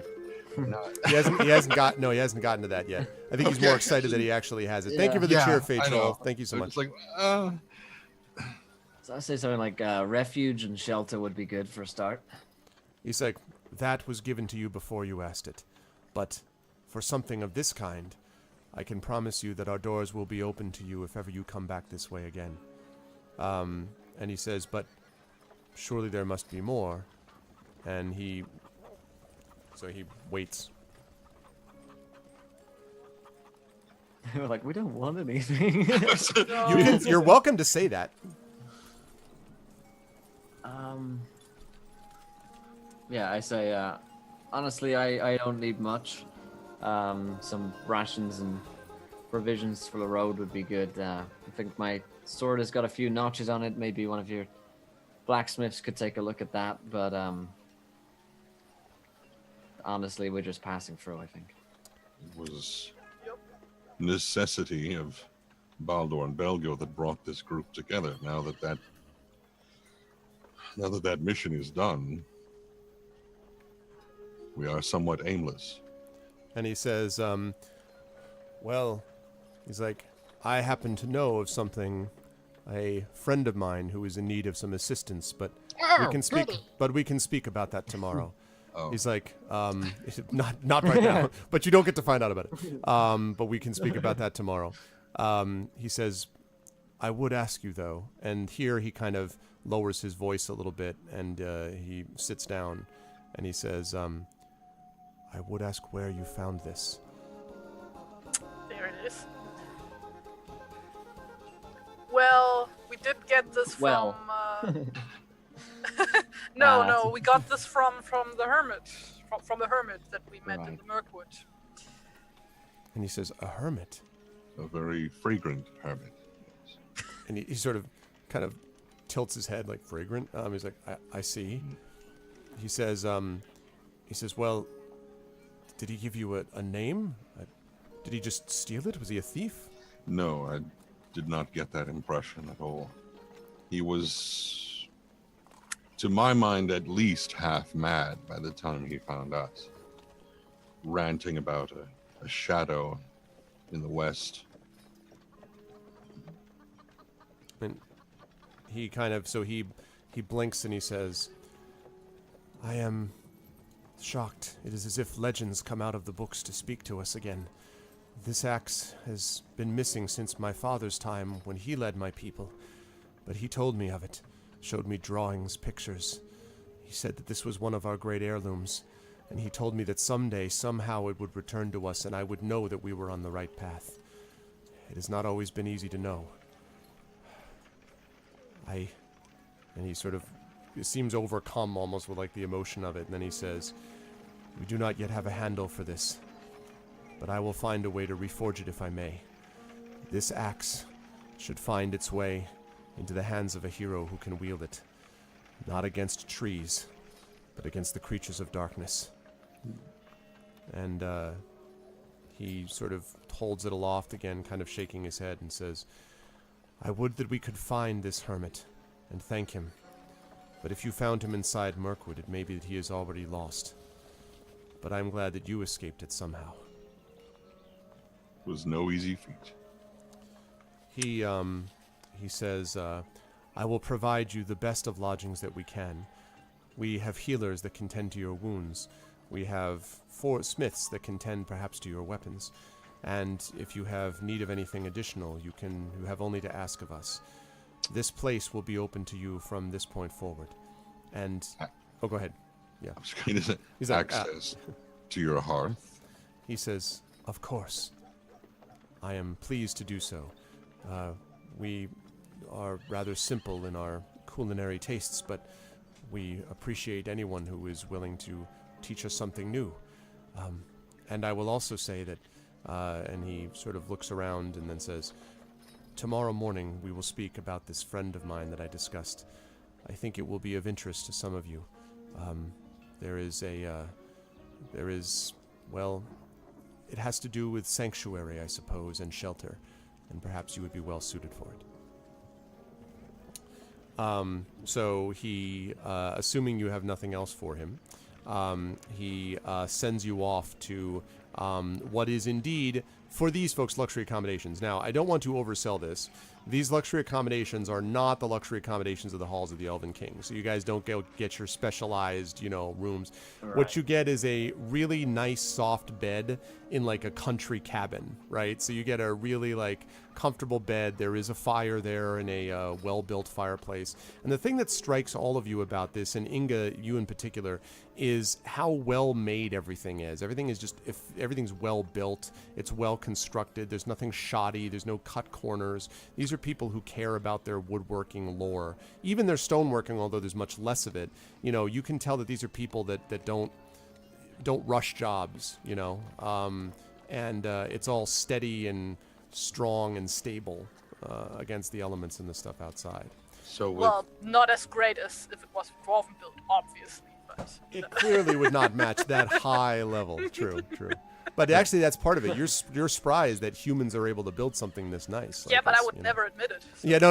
Okay, that's true. You just keep that to yourself then. Go ahead, Tony. I was going to say that since Tawny Bear's speciality is a woodwright, he probably takes a special interest in this. Oh yes, I forgot that was your specialty. Yes, for sure, 100%. And in fact, one of the things that you notice is there is definitely there are these little tables in as you walk along that have different carvings on them, like whittlings and stuff like that, and then other things that look like they're more comprehensive, like people are building larger desks, like workbenches and stuff like that. So you see little projects like that are in various states all around the courtyard as you're walking through it. But these little tables with these little carvings are of interest to you, and you definitely saw some kids. I talked about these hand axes. They're sort of over working on they're like chopping little branches, and you can see they're like whittling with the knives. And when I say little kids, I'm talking like 5-year-olds. Okay, like 5 and 6-year-olds are like cutting and stuff like that. There's none of this like, no, dear, you must use the safety scissors. No, there's none of that. Like they're straight up like, you're straight up doing that. And it is a very restful place for the most part. It never really gets very quiet. When you get to like midnight, it's not like everyone calms down. Everyone still seems to be chattering outside. And there's a more unusual buzz, of course, because of the nature of this. I should have said, as you were walking back to your lodgings where you were being put up for the night, people were like clapping you on the back. Robar people were shaking your hand. A lot of people are, thanking you, Inga, like, waving at you. A lot of them are saying hello to Rosie and thanking Rosie. Tawny Bear, a lot of them come up to you and they're like, hi, and then they see you and they're like, good job. They're like, they're not like shying away, but they're kind of like, hey, good work there. Yeah, exactly. Although these are big sturdy men, so they're not many of them. Believe me, I'm thinking about it. Yeah. And many of the wives too. Many of the women are there as well. The women, of course, I should say, also with axes. Everyone's got an axe. Like it's tree-ant heaven. It basically like if there's no need for concealed axe carry permits. Like everyone has got an axe at their belt. Some of them larger than others. A lot of them are all notched, by the way. Almost all of them. The kids' ones, not so much, but the adults, all of their axes are notched. Possibly some blood stains. It's not entirely clear. And you do see that there's a regular procession of people coming in and out of the gates, presumably guards that are changing shift. A lot of them come in with wagons full of wood, cut wood that has been brought from the borders, presumably of Mirkwood inside. So there's a lot of activity going on here all the time. So, unless you want to talk and speak about anything in the evening, and you can tell me if you do, but otherwise we're going to talk about what the guy tells you in the morning. But you could certainly have something to talk about in the evening. Go ahead, Inga. I want to go to the smithy and make sure that this amulet is taken care of. Okay. Yes. So when you go to the smithy, and there's several, but there's one sort of larger, they kind of point you to the main smithy building, which is not just a forge by itself. There's like 3 or 4 of those, but this is one, it's like a bigger one. And there are several forges with people in there sort of sweating and, dink, dink, dink, hammering stuff into shape. As Tawny Bear mentioned, a lot of them is like horseshoes and axe blades. Not a lot of swords. You actually haven't seen any swords since you've been in here, but definitely lots of axes. But there are also some what look like shield fittings. A lot of the men have leather shields, but they're riveted, with metal that's sort of around the outside of it, sort of studded leather shield essentially. And so when you walk into this main building, you can see the forge, one of the forges over there, and there is a relatively young man, actually, who is working clean-shaven, who's working on it, and he turns around and sees you, and he says, yes, I saw you from earlier today. You're the people that brought us Wolfbiter. Welcome. What can I do for you? Perhaps you'd like a new axe, or perhaps some new armor. I think I could do something with those boots. He starts like Taylor style, like sizing you up, like, I could do this, blah, blah, blah. Oh,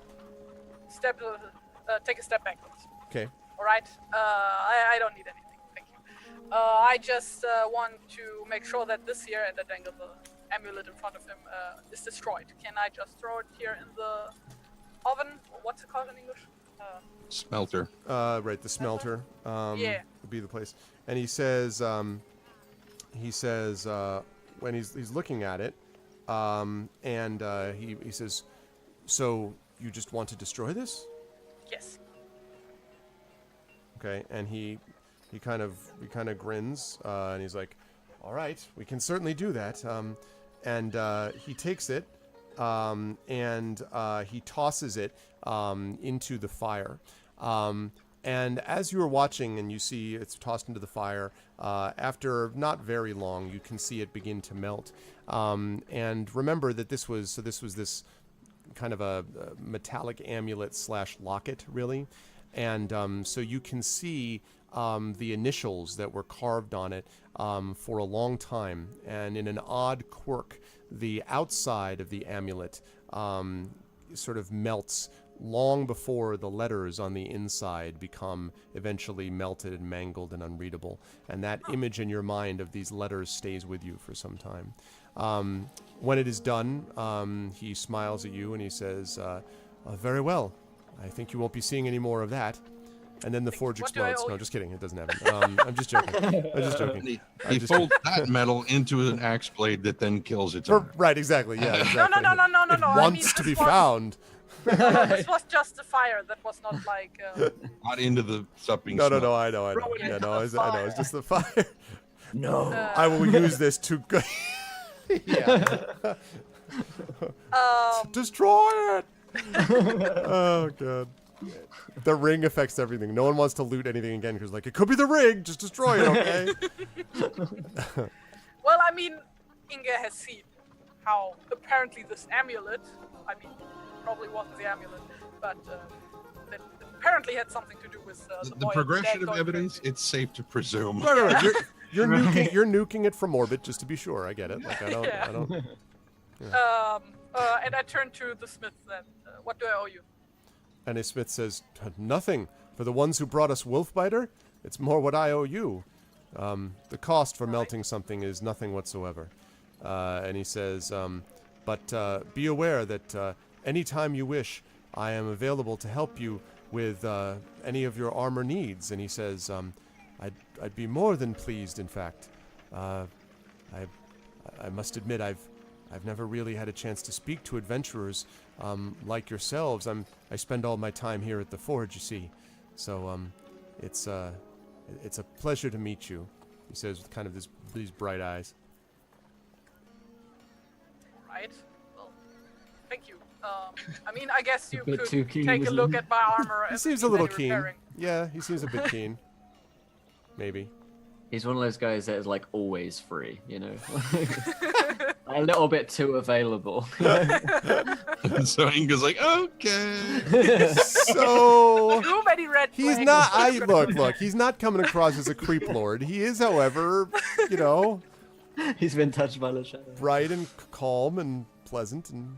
I mean, Inge is mostly weirded out by most humans, so this is probably not much different. Right. Well then, except for that, he's probably unusually nice. You're so stretched, Well, Pete, if you need my services, hit me up on Instagram and Twitter. I mean, Arf said that he's shaved, so that's already like a red flag. I know. Well, I was thinking it was like the connection, like from two different worlds. No, but oh God. Anyway. I mean, my armor was damaged in the fight that we had the other day. I guess you could try to repair that. I mean, it's dwarven made, but he looks at it and he says, "Yeah, take off your armor."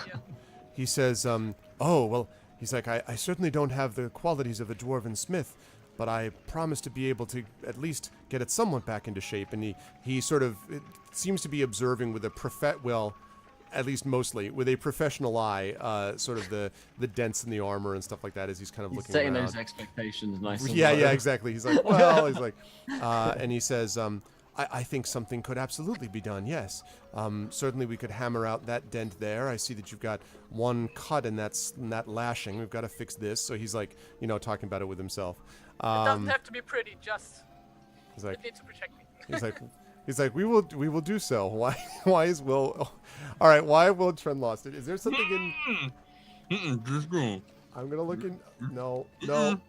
Share with the class. I want to hear it. Share with the class. Oh man. No, it's nothing. It's in chat. It's all in here. Just go on. Well, both you and Will had the same thought at the same time. Then, so that was what was happening. What's the joke? I want to laugh. I have no idea. I will tell you after the stream. Okay. So you better. So anyway, yeah.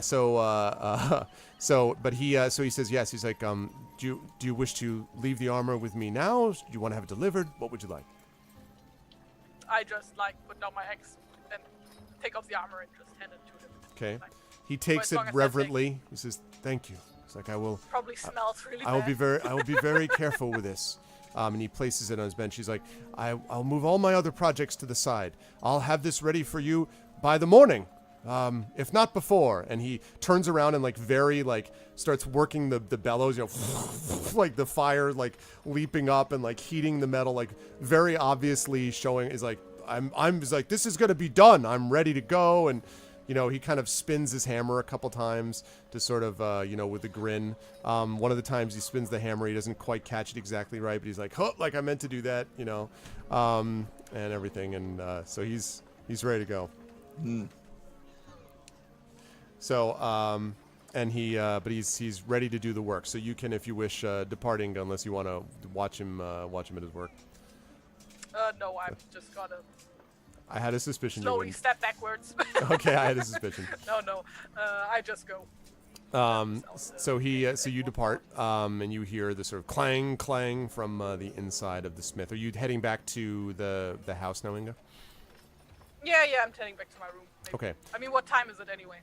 By now it's probably it's evening, maybe 8 o'clock at night, 7, 8 o'clock at night, something like that. Did we have lunch yet? Dinner. You probably have not had. You have had lunch, but you probably have not had dinner, I would say, unless you guys are having it now. And actually, while you're deciding what you're doing, Tawny Bear and Robar, I assume Rosie is hanging out with in the house. But Tawny Bear and Robar, what are you guys doing? Cooking. Okay, so you're cooking. So you're at the twice baked honey cake action. Maybe. Or some other things. What are you specifically cooking? And I'm not being detail oriented for no reason. Sure. And again, I'm looking. You're not over there. You're up there. Yeah. Hey. Gotta stop doing that. Probably the story going to be of a man named Brady. Something like,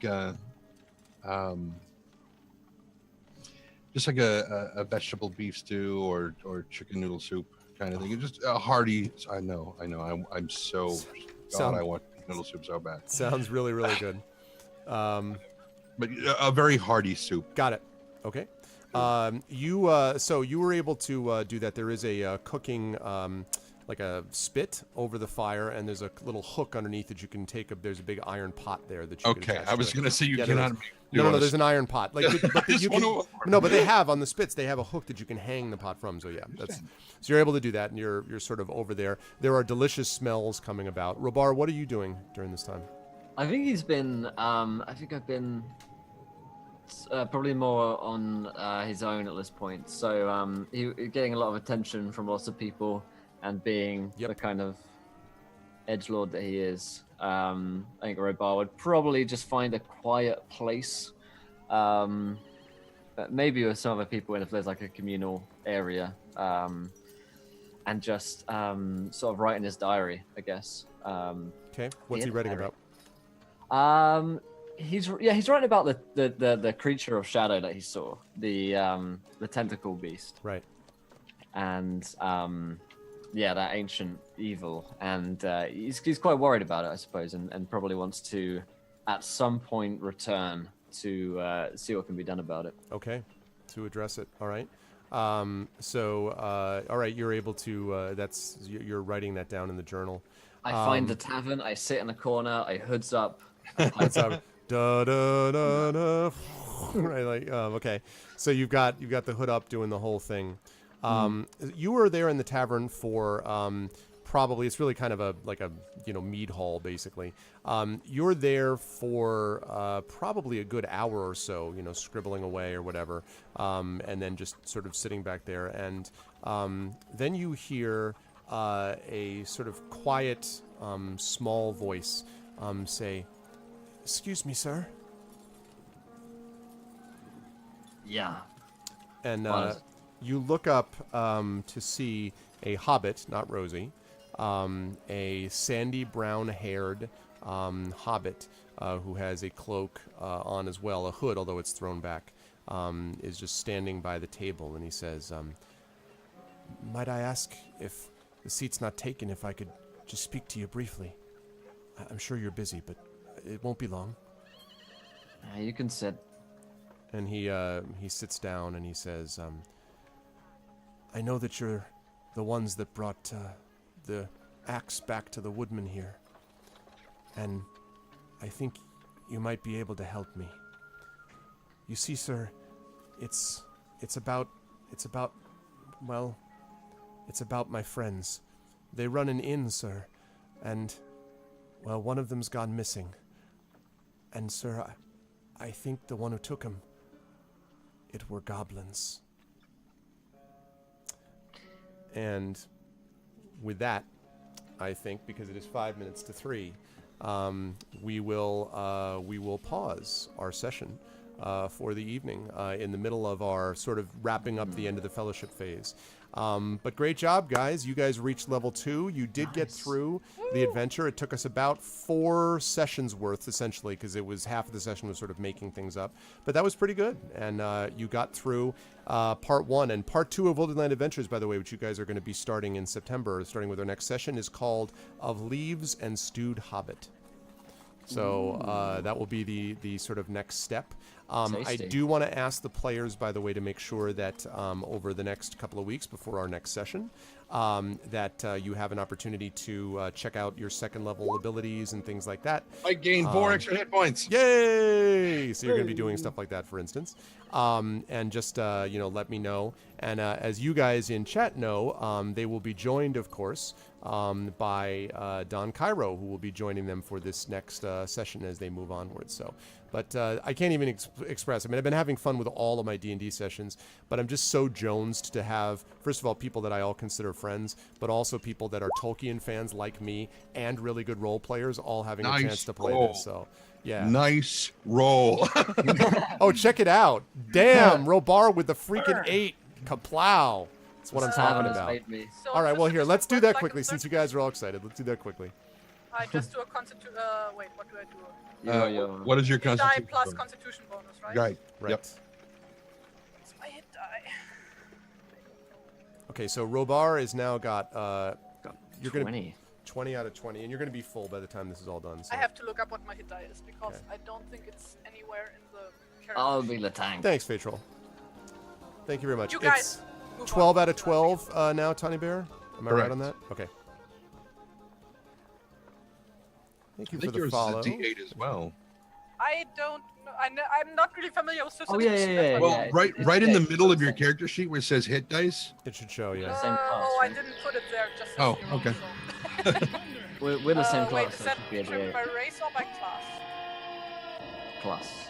Yeah, by class. You're a wanderer too, right? So it's a D8. Yeah, plus your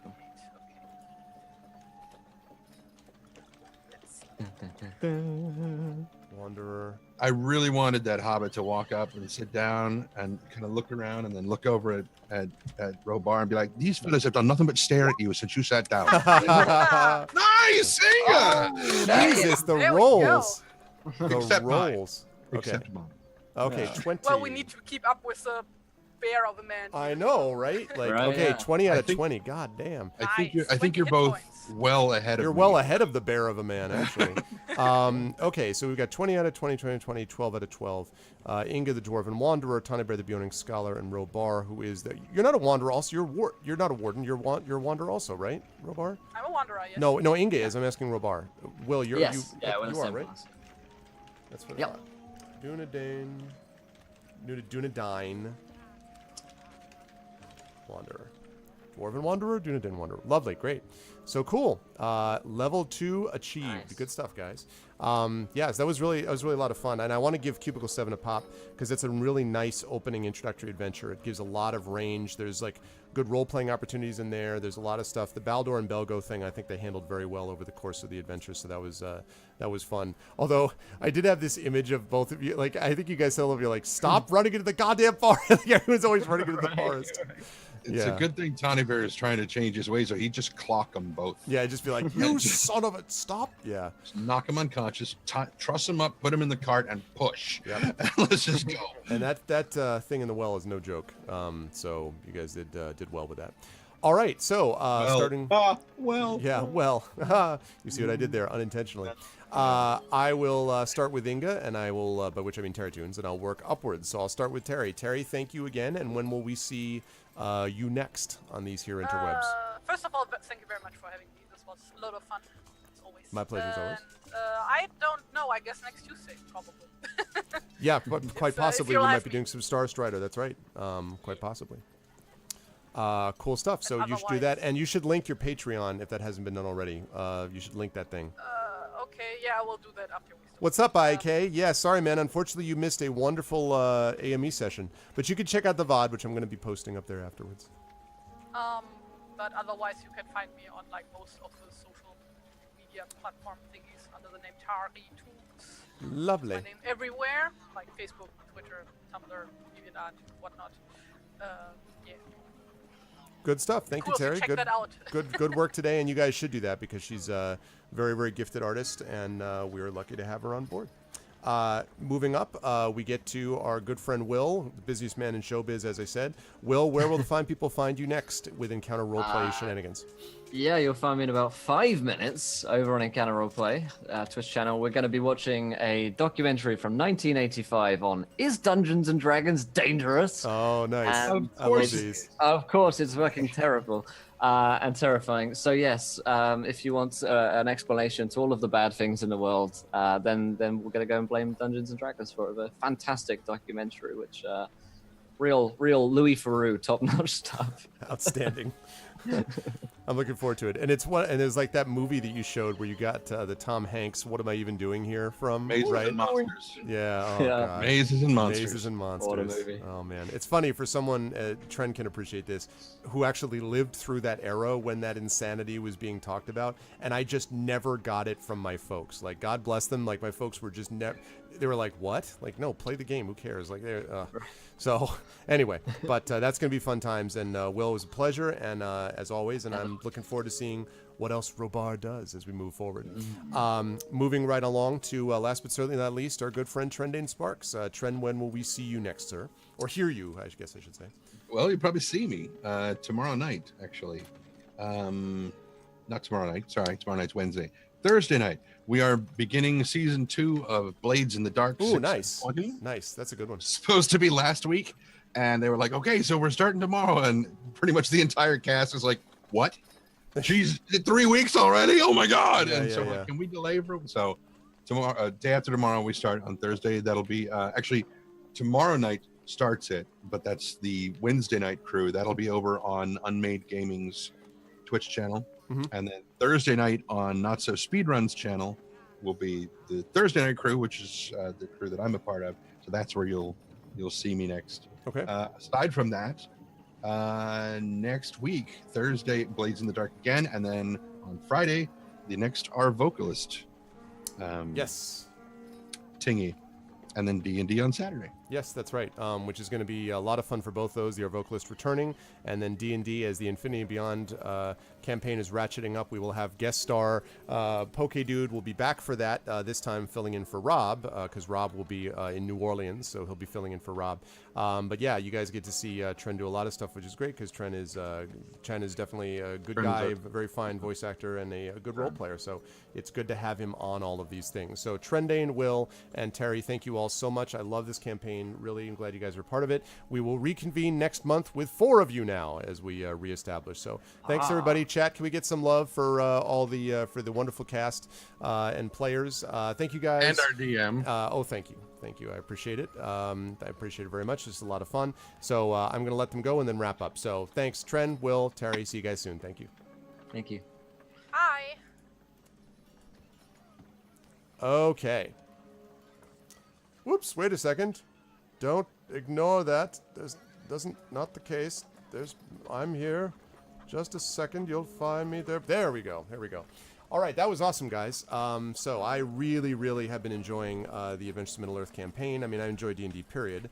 As you know, it's my favorite game, but I've really been enjoying that. So for those of you who missed the opening, just a quick reminder that I'm going to be over in a little less than an hour. I'll be over at GOG doing my Pen and Pixels show. I'm going to be doing Torment, Tides of Numenera, continuing my playthrough there. And then I am going to be rising up on out and driving, starting my drive to Indianapolis. I'm going to be arriving in Indianapolis tomorrow evening. I am going to Gen Con, and I'm really excited about it. Probably the biggest convention of the year for me. A lot of business gets done there, meetings with editors, stuff like that. I'm also going to be sitting on a bunch of panels. I'm a member of the Writers' Symposium, so I'll be sitting on a number of panels and doing workshops and talks and things like that. I'll be doing a reading as well, a couple of signings. Also, I will be doing a Dungeons & Dragons adventure called Night in the Forbidden Library, which I've just written. I'm very proud of it. And I'm going to be doing that in front of a live, in-person audience at Gen Con, which is sold out. I guess they sold out the tickets for that in about 4 hours. So I'm going to be doing that for them with 8 authors, including bestsellers like David Mack and Elizabeth Vaughn and people like that. So if you have tickets, if you're going to Gen Con, great. If not, if you happen to be going to Gen Con and not going to that specifically, please make sure that you stop by and say hi. I would love to see any or all of you because I'm going to be at Gen Con doing Writers' Symposium stuff. So come up and introduce yourselves. That would be awesome, and I will do that. But we're not going to do a raid now because we have already, we're going to be going over to GOG instead. I'm going to exit this so that we don't get the awesome music. I love the music, but we do need to kind of move on from there. There we go. So I'm going to head out now, and I'll be back, as I say, at the top of the hour. Please, if you haven't done so already, please make sure to follow the channel. Please support the channel by tweeting out the stream when it goes live, but also please support the channel by checking out the Steam group with ! Steam group, the YouTube with past broadcasts of this particular stream, ! ArvTube. Please check out the Discord channel with ! Discord, and then you can support the channel with this Arvtreon, ! Arvtreon. That's my Patreon, where you can get a lot of cool stuff, including an epic poem written about you, you can get a character background written for you, you can get critiques of your writing, you can get music, parts of the album, you can get the ability to inspire players to do things during D&D sessions. Just a lot of different stuff is available to you there. Also helps the channel in general. And then that purple sub button right underneath the window, if you can hit that sub button, that also is a big help to the channel as well, so that would be lovely. But that's going to do it for me. I will see you guys hopefully at the top of the hour over at GOG.com. But otherwise, I will speak to all of you folks from this channel, hopefully at the end of the week when I live stream some stuff from Gen Con. And then, of course, I'll be back next week with my regular schedule. But for now, it's Pen and Pixels and GOG, and then it's going to be me leaving and driving off to Indianapolis. So thanks, everyone. You guys are the best, and I will catch all of you wonderful people soon. Until then, be good to each other. Have a good one.